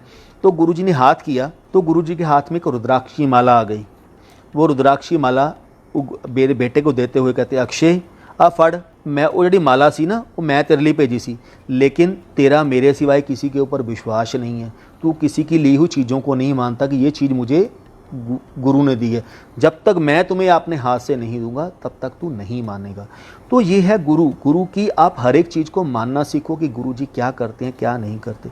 ऐसे ही जब जलंधर में थे तो गुरु जी को ना, वैसे गुरुजी पुरानी गाड़ी लेने को हमेशा मना करते थे, लेकिन गुरुजी को उनो गाड़ी बड़ी पसंद आई थी क्योंकि उसकी डिग्गी बहुत बड़ी थी। ही से ये पुरानी गाड़ी ले ले क्योंकि इसमें डिग्गी बहुत बड़ी है, और जब आप दिल्ली चले जावांगे ना तो दुगरी से पंजाब से जब सामान जाना होगा तो इस डिग्गी में बहुत सामान आ जाएगा।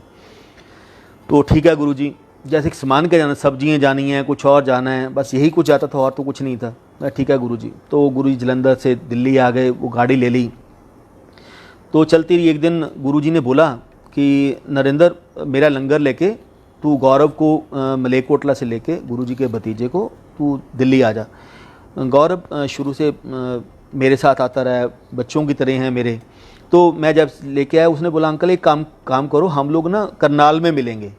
तो मैं डॉक्टर साहब के साथ आ रहा हूँ, डॉक्टर गुरविंदर के साथ, आप सब वहाँ पहुँचो तो हम वहाँ से इकट्ठे चलेंगे। तो हम लोग 7 बजे मेरे ख्याल से हम लोग झील मिल के ऊपर वहाँ पहुँचे। हम लोग चाय वगैरह पी 7:30 बजे। तो जैसे ही 7:30 वहाँ चलने लगे तो Matkan aunty, Shivratri next day Shivratri थी, और गुरुजी के क्लास फेलो थे निर्मल सिंह गिल। हम उनको ढूंढ के लेके आए थे, गुरुजी ने बहुत पीछे पड़े हुए थे। नरेंद्र मेरे दोस्त को ढूंढ के लेके आ, मेरे बचपन के दोस्त को लब के लेके आ। तो वो हमारे साथ ही थे। तो चलते चलते हमने उनको बोला वहाँ से जैसे ही चले तो मैं थोड़ा सा पानीपत क्रॉस किया तो ऐसे लगा जैसे मेरी 7:30 बजे मटकन आंटी गुरुजी के पास खड़ी हैं एम्पायर स्टेट में, और गुरुजी बोल रहे हैं नरेंद्र ਨੂੰ नौकरी भी चाहिए है तो नरेंद्र ਨੂੰ गुरु भी चाहिए है। एक म्यान दे विच इक्को ही तलवार रहिंदी है, एक म्यान च 2 तलवारां रहिंदियां। नरेंद्र ਨੂੰ चूज़ करना पैना है, ਜਾਂ गुरु ਜਾਂ नौकरी। ये हुण नरेंद्र दे उत्ते है, गुरु ने किहनूं चूज़ करना वै। तो वो चुप कर गए उस समय। तो उसके बाद हम लोग जैसे ही चले, पानीपत क्रॉस किया तो गाड़ी में प्रॉब्लम होनी शुरू हो गई। मकैनिक को दिखाया, नाइट हो चुकी थी। तो मकैनिक को दिखाया, उसने बोला नहीं कुछ नहीं है, ऐसे ठीक हो जाएगा, चली जाएगी, हल्का फुल्का पेचकस है। जैसे ही हम लोग अभी थोड़ा सा आगे गए, पानीपत से आगे, तो गाड़ी में प्रॉब्लम होनी शुरू हो गई। आगे चलते चलते यानी कि सोनी मुरथल आने तक उस गाड़ी ने इतना ब्लो ले लिया, मैंने धुआं निकलना शुरू हो गया। तो मैंने इमीडिएटली गौरव को, डॉक्टर साहब को और गुरुजी के फ्रेंड को हमने भेज दिया कि आप लोग दिल्ली पहुंचो, ताकि गुरुजी लंगर की वेट कर रहे होंगे, आप लंगर ना लेट हो जाए। तो वो लोग 11:30-12 बजे वहाँ पहुँचे। हम लोग वहीं वेट करते रहे। अपोलो इंटरनेशनल स्कूल के सामने एक पेट्रोल पंप है, वहाँ पे गाड़ी लगा ली, क्योंकि वाइफ भी साथ थी, बच्चे भी साथ थे, ताकि रात को कुछ प्रॉब्लम ना हो, कम से कम कुछ तो सेफ़ होके आप पेट्रोल पंप पे खड़े होके। तो मैं वहाँ पे जाके जैसे ही रुके तो वो 11:30-12 बजे पहुँचे। तो गुरुजी पूछा नरेंद्र किथे है? तो उन्होंने बोला गुरुजी नरेंद्र की ऐसे ऐसे गाड़ी ख़राब हो गई है, तो वो तो वहीं रुका हुआ है। तो इमीडिएटली गुरुजी ने फ़ोन उठाया। तो 1 घंटे के बीच में मेरे ख्याल से गुरुजी ने मुझे 30 से 40 कॉल कर दी। ही से तेनू किने कहा सी पुरानी गड्डी लै? अब मैं ये नहीं बोल सकता गुरुजी आप ही ने तो बोला था पुरानी गाड़ी ले ले।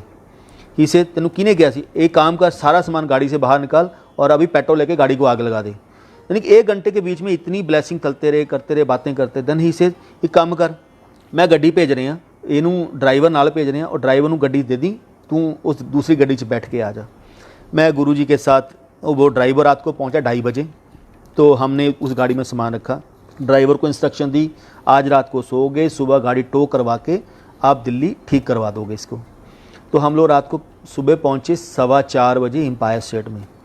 तो गुरुजी हम 4:15 पे एंटर कर रहे हैं, एम्पायर स्टेट का अंदर पहुँचे हैं, और गुरुजी 4:10 पे अपने रूम में जा रहे हैं। ही से बच्चे आ गए ने, सेफ पहुँच गए, उन्होंने को बड़े मंदिर चले जाएंगे, और जाके बड़े मंदिर लंगर भेजता मैंने, जाके बड़े मंदिर चाह प्रसाद पियो तो लंगर करो, तो कल मिलेंगे शिवरात्रि के उत्ते। तो नेक्स्ट हम लोग गए, बड़े मंदिर पहुंच गए, सेवा वगैरह की। तो जैसे ही फंक्शन शुरू हो गया शाम को, गुरुजी के क्लास फेलो आ गए, उनसे मिलिए। हम लोगों की बाहर लंगर में सेवा लगी हुई थी। तो जैसी बाद में गया तो गुरुजी को माथा टेकने लगा। तो गुरुजी कहने नरेंद्र एक म्यान 'ਚ 2 तलवारां रहिंदियां हुंदियां, हुण तैनूं डिसाइड करना पैना ਜਾਂ गुरु ਜਾਂ नौकरी। हुण तू डिसाइड कर तैनूं की चाहिए, गुरु चाहिए कि नौकरी चाहिए। गुरुजी बड़े मंदिर के आसन के ऊपर बैठे हुए थे। तो मैंने कहा गुरुजी मुझे गुरु चाहिए, गुरु है तो नौकरियाँ और काम तो पीछे पीछे भागती हैं, बाकी वो सेकेंडरी हैं, आप सबसे पहले आप ही हो। तो गुरुजी हंसने लग गए, चंगा नमस्ते। तो उसके बाद गुरुजी ने किसी आंटी को बोला, आंटी नरेंद्र की गाड़ी तूने ठीक करवानी है, पैसे तुझे नरेंद्र देगा, और अपनी गाड़ी नरेंद्र को दे दे।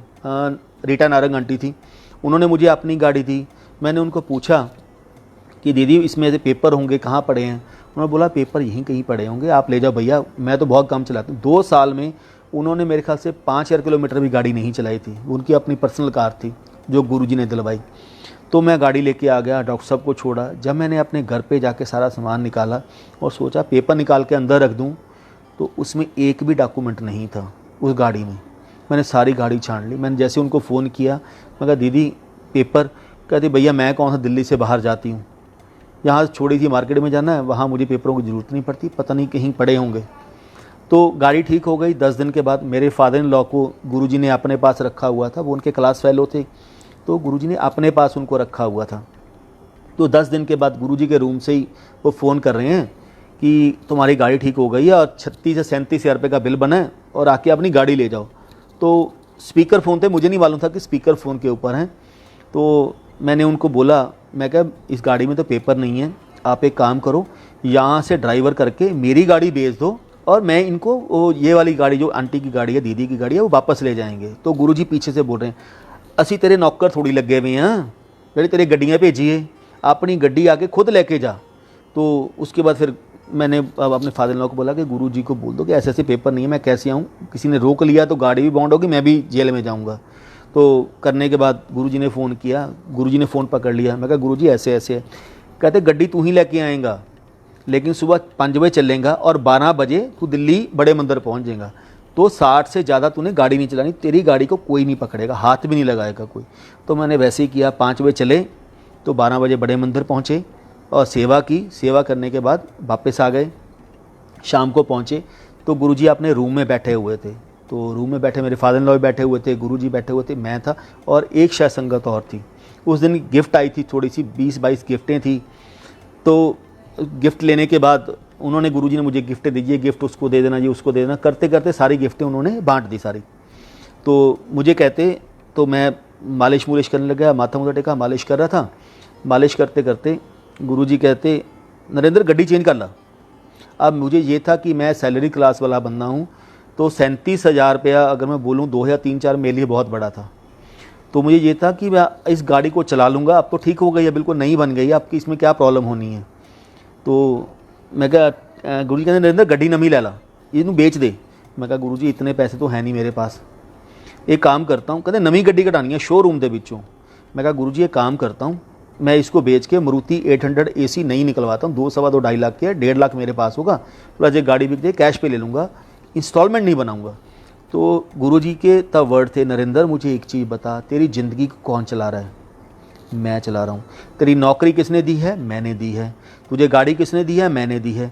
तेरे किस्तां किने भरनियां ने? मैं भरनियां ने। तो तू कौन?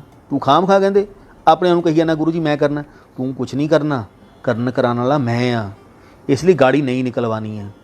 तो मैंने चुप कर गया। तो मैं अब ये था कि गुरुजी कहते नवी गड्डी करानी शोरूम तो जांदी बेच दे। ठीक है, बात हो गई। तो करते करते बहुत देन उसके बाद गुरुजी ने बोला, तो उसकी जो उस समय जो गाड़ी रिपेयर हुई थी, उस गाड़ी के वो पार्ट टूटे थे जो आज तक हिस्ट्री में नहीं टूटे। जिस मैकेनिक ने किया उसने बोला कि मुझे 35 साल हो गए हैं गाड़ियाँ रिपेयर करते हुए, लेकिन मैंने ऊनों की पुली को, लोहे की इतनी स्ट्रांग होती है, उसको तोड़ना भी चाहो तो नहीं टूट सकती, उसके भी 2 पार्ट हो गए थे। तब गुरुजी कहते देख नरेंद्र, उस दिन तेरे ग्रह इन्ने खराब चल रहे सी, जिन्ने पार्ट गड्डी दे टुटे ने उन्ने पार्ट तेरी बॉडी दे टुटने सी। कहते देख गुरु ने इन्ना तेरे ते ब्लैसिंग करती, तेरी सारी तेरे माड़े कर्मां नूं, तेरे ग्रहां नूं मैं गड्डी दे उत्ते पाता। कहते देख गुरु होर इस तो बड़ी ब्लैसिंग की कर सकता है? कहते नहीं कर सकता। देख तेरी बॉडी नूं बचाने पिछे तैनूं हॉस्पिटलों तो बचा के सिर्फ तैनूं लेट करता और तेरी गड्डी मैंने पूरी तोड़ के सारी नवी बनवाती। कहते गड्डी तो नवी बन जूगी, लेकिन जे बॉडी के पार्ट टुट जान वो दोबारा बनने नहीं हैगे। तो चलने के बाद उस रात को जब हम लोग एम्पायर साइड से चलने लगे तो गुरुजी ने हल्की सी एक वर्ड बोली, चंगा नमस्ते, लुधियाने तक दी अपनी गारंटी। हम लोग ह्यूमन बीइंग जब गुरुजी हमें को ब्लेसिंग बोलते हैं या कुछ करते हैं ना, हम उसको अपने तरीके से मोल्ड कर लेते हैं। हम ये नहीं बोलते गुरुजी का लॉजिक क्या है, गुरुजी क्या बोलना चाहते हैं उस चीज़ को, हम वो नहीं देखते। हम देखते हैं हम अपने तरीके से उसको मोल्ड कर लेते हैं। तो बात चले, गुरुजी ने 2 बार मुझे बोला, चंगा नरेंद्र, लुधियाने तक दी अपनी गारंटी। तो मैंने वाइफ को जैसी गाड़ी में बोला, मैं कहा वाइफ गुरुजी ने बोला कि टेंशन लेने की लोड़ नहीं, मैं तेनों ब्लैस करता। तो मैं रस्ते में वाइफ को बोलता जा रहा हूँ कि अपा गड्डी बेचनी नहीं हैगी, गुरु से बहुत प्यार है, गुरुजी को हर रोज़ फ़ोन आता है, तो 2-4 दिन में गुरुजी का गुस्सा भी ठंडा हो जाएगा और गुरुजी को बोल दूँगा गुरुजी इतने पैसे लगे हैं, इस गाड़ी को दोबारा चला लेते हैं। तो गुरुजी थोड़ा टाइम तो कट लिए, तो कोई गल नहीं, नई गाड़ी नहीं लूँगा। तो जैसे ही हम लोग सानेवाल पहुँचे, थोड़ा सा आगे गए, तो आगे जाने के बाद तो लुधियाना भी पहुंचने वाले थे। मैं अपने फादर इन लॉ को छोड़ा, जैसे ही अपने घर के हार्डली मेरे ख्याल से 500 मीटर दूर पे जाके उसके दोनों एक्सल टूट गए और मैंने वाइफ को सीट पे बिठाया, गाड़ी को धक्का लगाया, घर पे पहुंचा और सो गया। तो जैसे ही उठा 11 साढ़े 10 11 बजे का टाइम होगा, गुरुजी का फ़ोन आया। मैंने ऑफिस जाना था, गुरुजी का फ़ोन आया, हेलो हाँ की होया, गड्डी एक्सल टूट गए फिर। तो मैं क्या बोलूँ उनको, एक्सल टूट गए, वो तो पहले ही बोलते हैं उन चीज़ों को। ही से एक्सल टुट गए, तू सोच रहा सी ਆਪਾਂ ਇਹ ਗੱਡੀ ਰੱਖ ਲਵਾਂਗੇ। ਕਹਿੰਦੇ ਕਮਲੇ ਇਹ ਗੱਡੀ ਕਿਰਾਇਆ ਤੇਰੇ ਲਈ, ਇਹਨੂੰ ਨਹੀਂ ਰੱਖਣਾ ਆਪਾਂ ਨੇ, ਤੂੰ ਜਾ ਕੇ ਨਵੀਂ ਗੱਡੀ ਸ਼ੋਰੂਮ ਦੇ ਵਿੱਚੋਂ ਕਢਾ ਕੇ ਲੈ ਕੇ ਆਣੀ ਹੈ। ਹੀ ਸੇ ਗੁਰੂਆਂ ਦੇ ਬਚਨਾਂ ਨੂੰ ਮੰਨਣਾ ਸਿੱਖੋ, गुरुओं के बचनों को ओवर रूल करना नहीं सीखीदा होंदा। तो ये गुरु जी की ब्लैसिंग है, हम हर एक चीज़ आपको एक एक चीज़ माननी पड़ती है।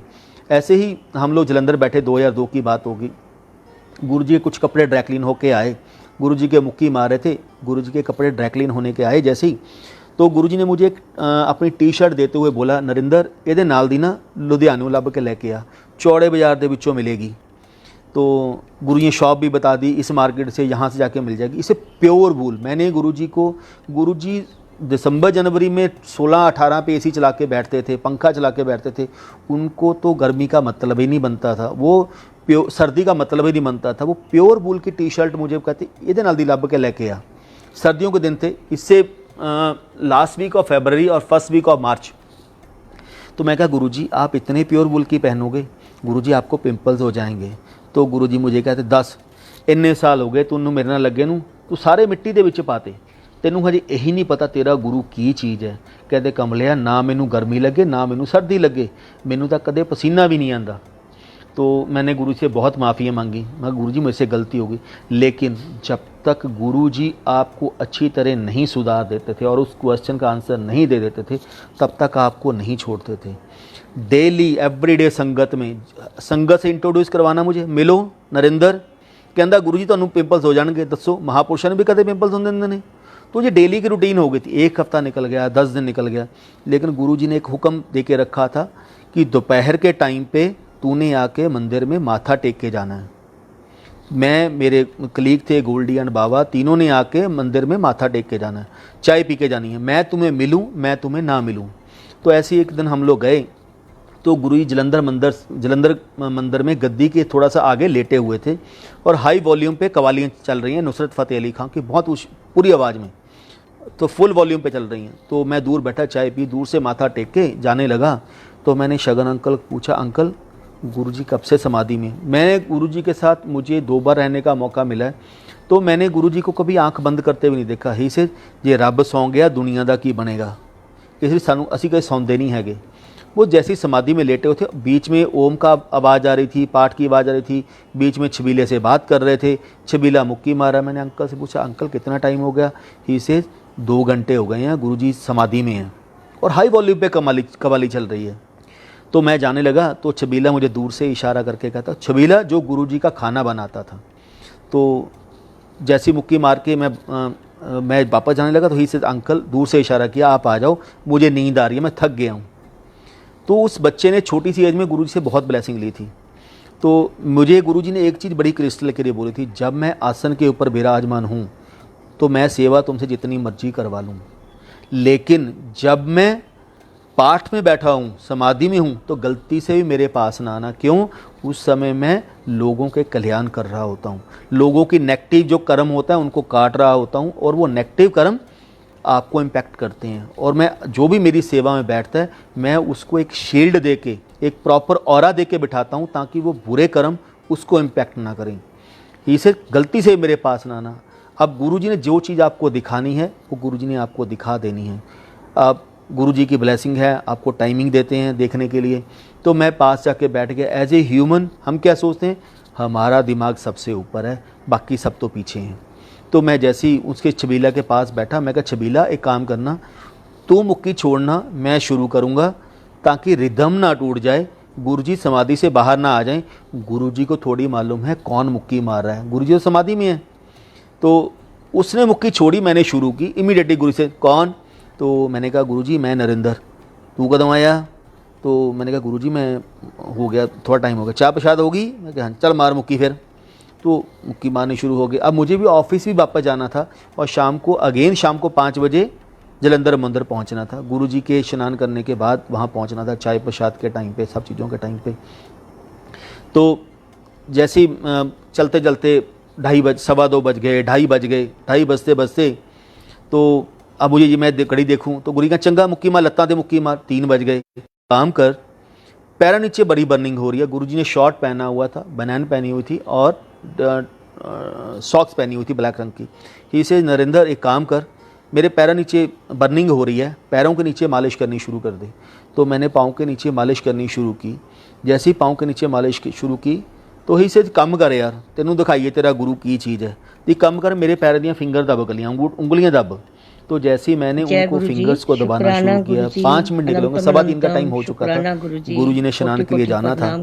तो इमीडिएटली उन्होंने पैर को हिला के, नहीं कम कर, मेरे पैर का अंगूठा दब गया। बैठे बैठे मेरी भैन आंदी है जलंधर तो जोर ला, जितना जोर ला सका। तो जैसे ही मैंने उनके अंगूठे को दबाना शुरू किया तो सॉक्स के बीच में से एक अमृत के फाउंटेन बाहर गिरने शुरू हो गए। जैसे कि हम गाय को धोते हैं, दूध निकलता है, तो गुरुजी के अंगूठे में से फाउंटेन बाहर निकलने शुरू हो गया। मतलब 1 से 1.5 फुट का कारपेट गीला हो गया, गुरुजी की पूरी सॉक्स गीली हो गई, मेरे हाथ गीले हो गए। कोई मैंने दिखाई दिंदा है, अब इतना हार्ड कर दिया आपने, मैं दरवाजा खोलदी हां ते बाहर नेरा, फिर मैं अंदर आ जांदी हां। गुरु से फिर मैंने दिखदे ने, तेरे गुरु दी बॉडी दे विच कहंदे कमलिया दिखदा मैनूं दिखावा है जेड़ा ਅਸੀਂ बॉडी ਲਈ बैठे हैं। क्यों? मैं फिर दरवाजा खोलदी हां, फिर बाहर नेरा देख के फिर अंदर आ जांदी हां। फिर मैं अपनी भैन नूं, मेरी बॉडी ਦੇ ਵਿੱਚ ਤਾਂ ਬਲੱਡ ਵੀ ਹੈ ਨਹੀਂ, फिर ना पूरी बॉडी में अमृत भरिया हुआ है। बद्रीनाथ जाके कहते ਮੈਨੂੰ ਨਾ गर्मी लगे ना सर्दी लगे, ਮੈਨੂੰ कਦੇ पसीना भी नहीं आता। मैं सवेरे ਅਸੀਂ ਉੱਠੇ, गुरु जी का माथा टेका, अपनी गलतियों की माफी मांगी।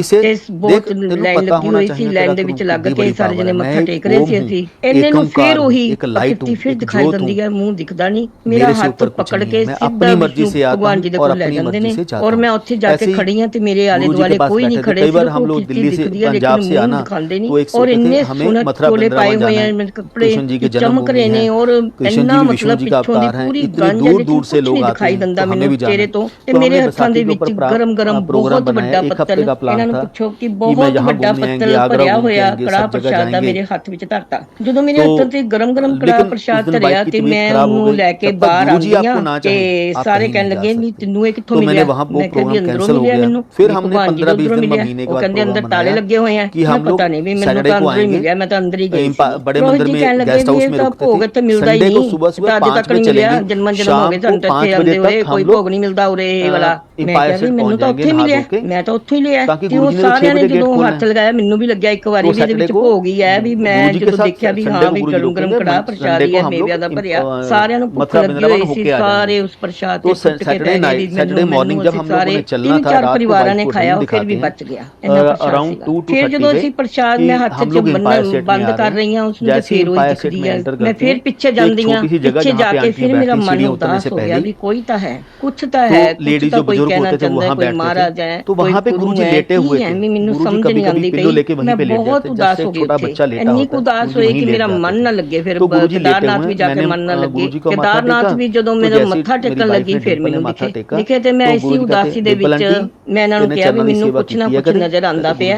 ਅਸੀਂ ਘਰ ਆ ਗਏ, ਘਰ ਆ ਕੇ ਮੈਂ ਆਪਣੀ ਸਹੇਲੀਆਂ ਨੂੰ ਸਾਰੇ ਮਤਲਬ ਸਕੂਲੇ ਵੀ ਗੱਲ ਕੀਤੀ, ਘਰ ਆ ਕੇ ਵੀ ਗੱਲ ਕੀਤੀ ਵੀ ਇਸ ਤਰ੍ਹਾਂ ਮੈਨੂੰ ਦਿਖ ਰਹੇ ਸੀ। ਉਹ ਕਹਿੰਦੀ ਚੱਲ ਅੱਗੇ ਬੜੇ ਬਾਬੇ ਆਏ ਹੋਏ ਆ, ਚੱਲ ਤੈਨੂੰ ਦਿਖਾ ਲਿਆਈ ਆਪਾਂ। ਮੈਂ ਕਈਆਂ ਦੇ ਕੋਲ ਗਈ, ਕਈ ਸਾਡੇ ਘਰ ਵੀ ਆਏ, ਜਦੋਂ ਮਰਾਰੀ ਬਾਪੂ ਆਏ ਹੋਏ ਸੀਗੇ, ਪਾਇਲਟ ਬਾਬਾ ਵੀ ਇੱਧਰ ਆਏ ਹੋਏ ਸੀ। ਸਾਰੇ ਉਹਨਾਂ ਦੀ ਸੰਗਤ ਨੂੰ ਘਰੇ ਰੁਕਾਇਆ ਤੇ ਉਹ ਦੇਖਣ ਆਉਂਦੇ ਸੀ ਵੀ ਸੰਗਤ ਠੀਕ ਠਾਕ ਹੈ। ਉਹ ਮੈਨੂੰ ਕਹਿੰਦੇ ਸੀ ਬੀਬਾ ਤੈਨੂੰ ਡਰ ਨਹੀਂ ਲੱਗਿਆ ਵੀ ਤੂੰ ਸਾਡੀ ਸੰਗਤ ਆਪਣੇ ਘਰੇ ਠਹਿਰਾ ਰਹੀ ਹੈ, ਤੂੰ ਤਾਂ ਸਾਨੂੰ ਗੁਰੂ ਨਹੀਂ ਮੰਨਿਆ। ਮੈਂ ਕਿਹਾ ਗੁਰੂ ਤਾਂ ਮੈਨੂੰ ਦਿਖਦੇ ਆ ਤੇ ਪਰ ਮੈਂ ਹਜੇ ਗੁਰੂ ਜੀ ਕਿਸੇ ਨੂੰ ਬਣਾਇਆ ਨਹੀਂ, ਕੋਈ ਮਹਾਰਾਜ ਮੈਨੂੰ ਦਿਖਦੇ ਨੇ ਮਹਾਂਪੁਰਸ਼ਾਂ ਦੀ ਤਰ੍ਹਾਂ। ਇਹ ਉਹ ਕਹਿੰਦੇ ਵੀ ਚਲੋ ਤੁਹਾਡਾ ਵੀ ਕਲਿਆਣ ਹੈ ਵੀ ਤੁਸੀਂ ਸਾਡੀ ਸੰਗਤ ਨੂੰ ਇੰਨੀ ਠੰਡ ਚ ਆਪਣੇ ਘਰੇ ਠਹਿਰਾਇਆ। ਏਦਾਂ ਕਰਦੇ ਮੈਂ ਆਪਣੀ ਭੈਣ ਕੋਲ ਜਦੋਂ ਜਲੰਧਰ ਗਈ ਤੇ ਉਹ ਕਹਿਣ ਲੱਗੇ ਵੀ ਇੱਥੇ ਇੱਕ ਹੈਗੇ ਨੇ ਵੀ ਜਿੱਦਾਂ ਤੂੰ ਦੱਸਦੀਆਂ ਨਾ ਉਦਾਂ ਦੇ ਹੀ ਆ ਉਹਦੇ ਵੀ ਤੂੰ ਦੇਖ ਲੈ ਜਾ ਕੇ। ਕਹਿੰਦੇ ਆਂਟੀ ਬੋਲੀ ਦਾ ਨਹੀਂ ਹੁੰਦਾ, ਜਦੋਂ ਮੈਂ ਗਈ ਉੱਥੇ ਗੁਰੂ ਜੀ ਗੁਰੂ ਜੀ ਨਹੀਂ ਮਿਲੇ, ਗੁਰੂ ਜੀ ਉੱਥੋਂ ਨਿਕਲ ਗਏ, ਅਸੀਂ ਵਾਪਸ ਆ ਗਏ। 5-7 ਦਿਨ ਭੈਣ ਦੇ ਘਰ ਰਹੀ ਔਰ ਫਿਰ ਜਦੋਂ ਅਸੀਂ ਗਏ ਗੁਰੂ ਜੀ ਦੇ ਕੋਲ ਤੇ ਉਦੋਂ ਕਹਿਣ ਲੱਗੇ ਵੀ ਗੁਰੂ ਜੀ ਨਹੀਂ ਗਏ ਹੈ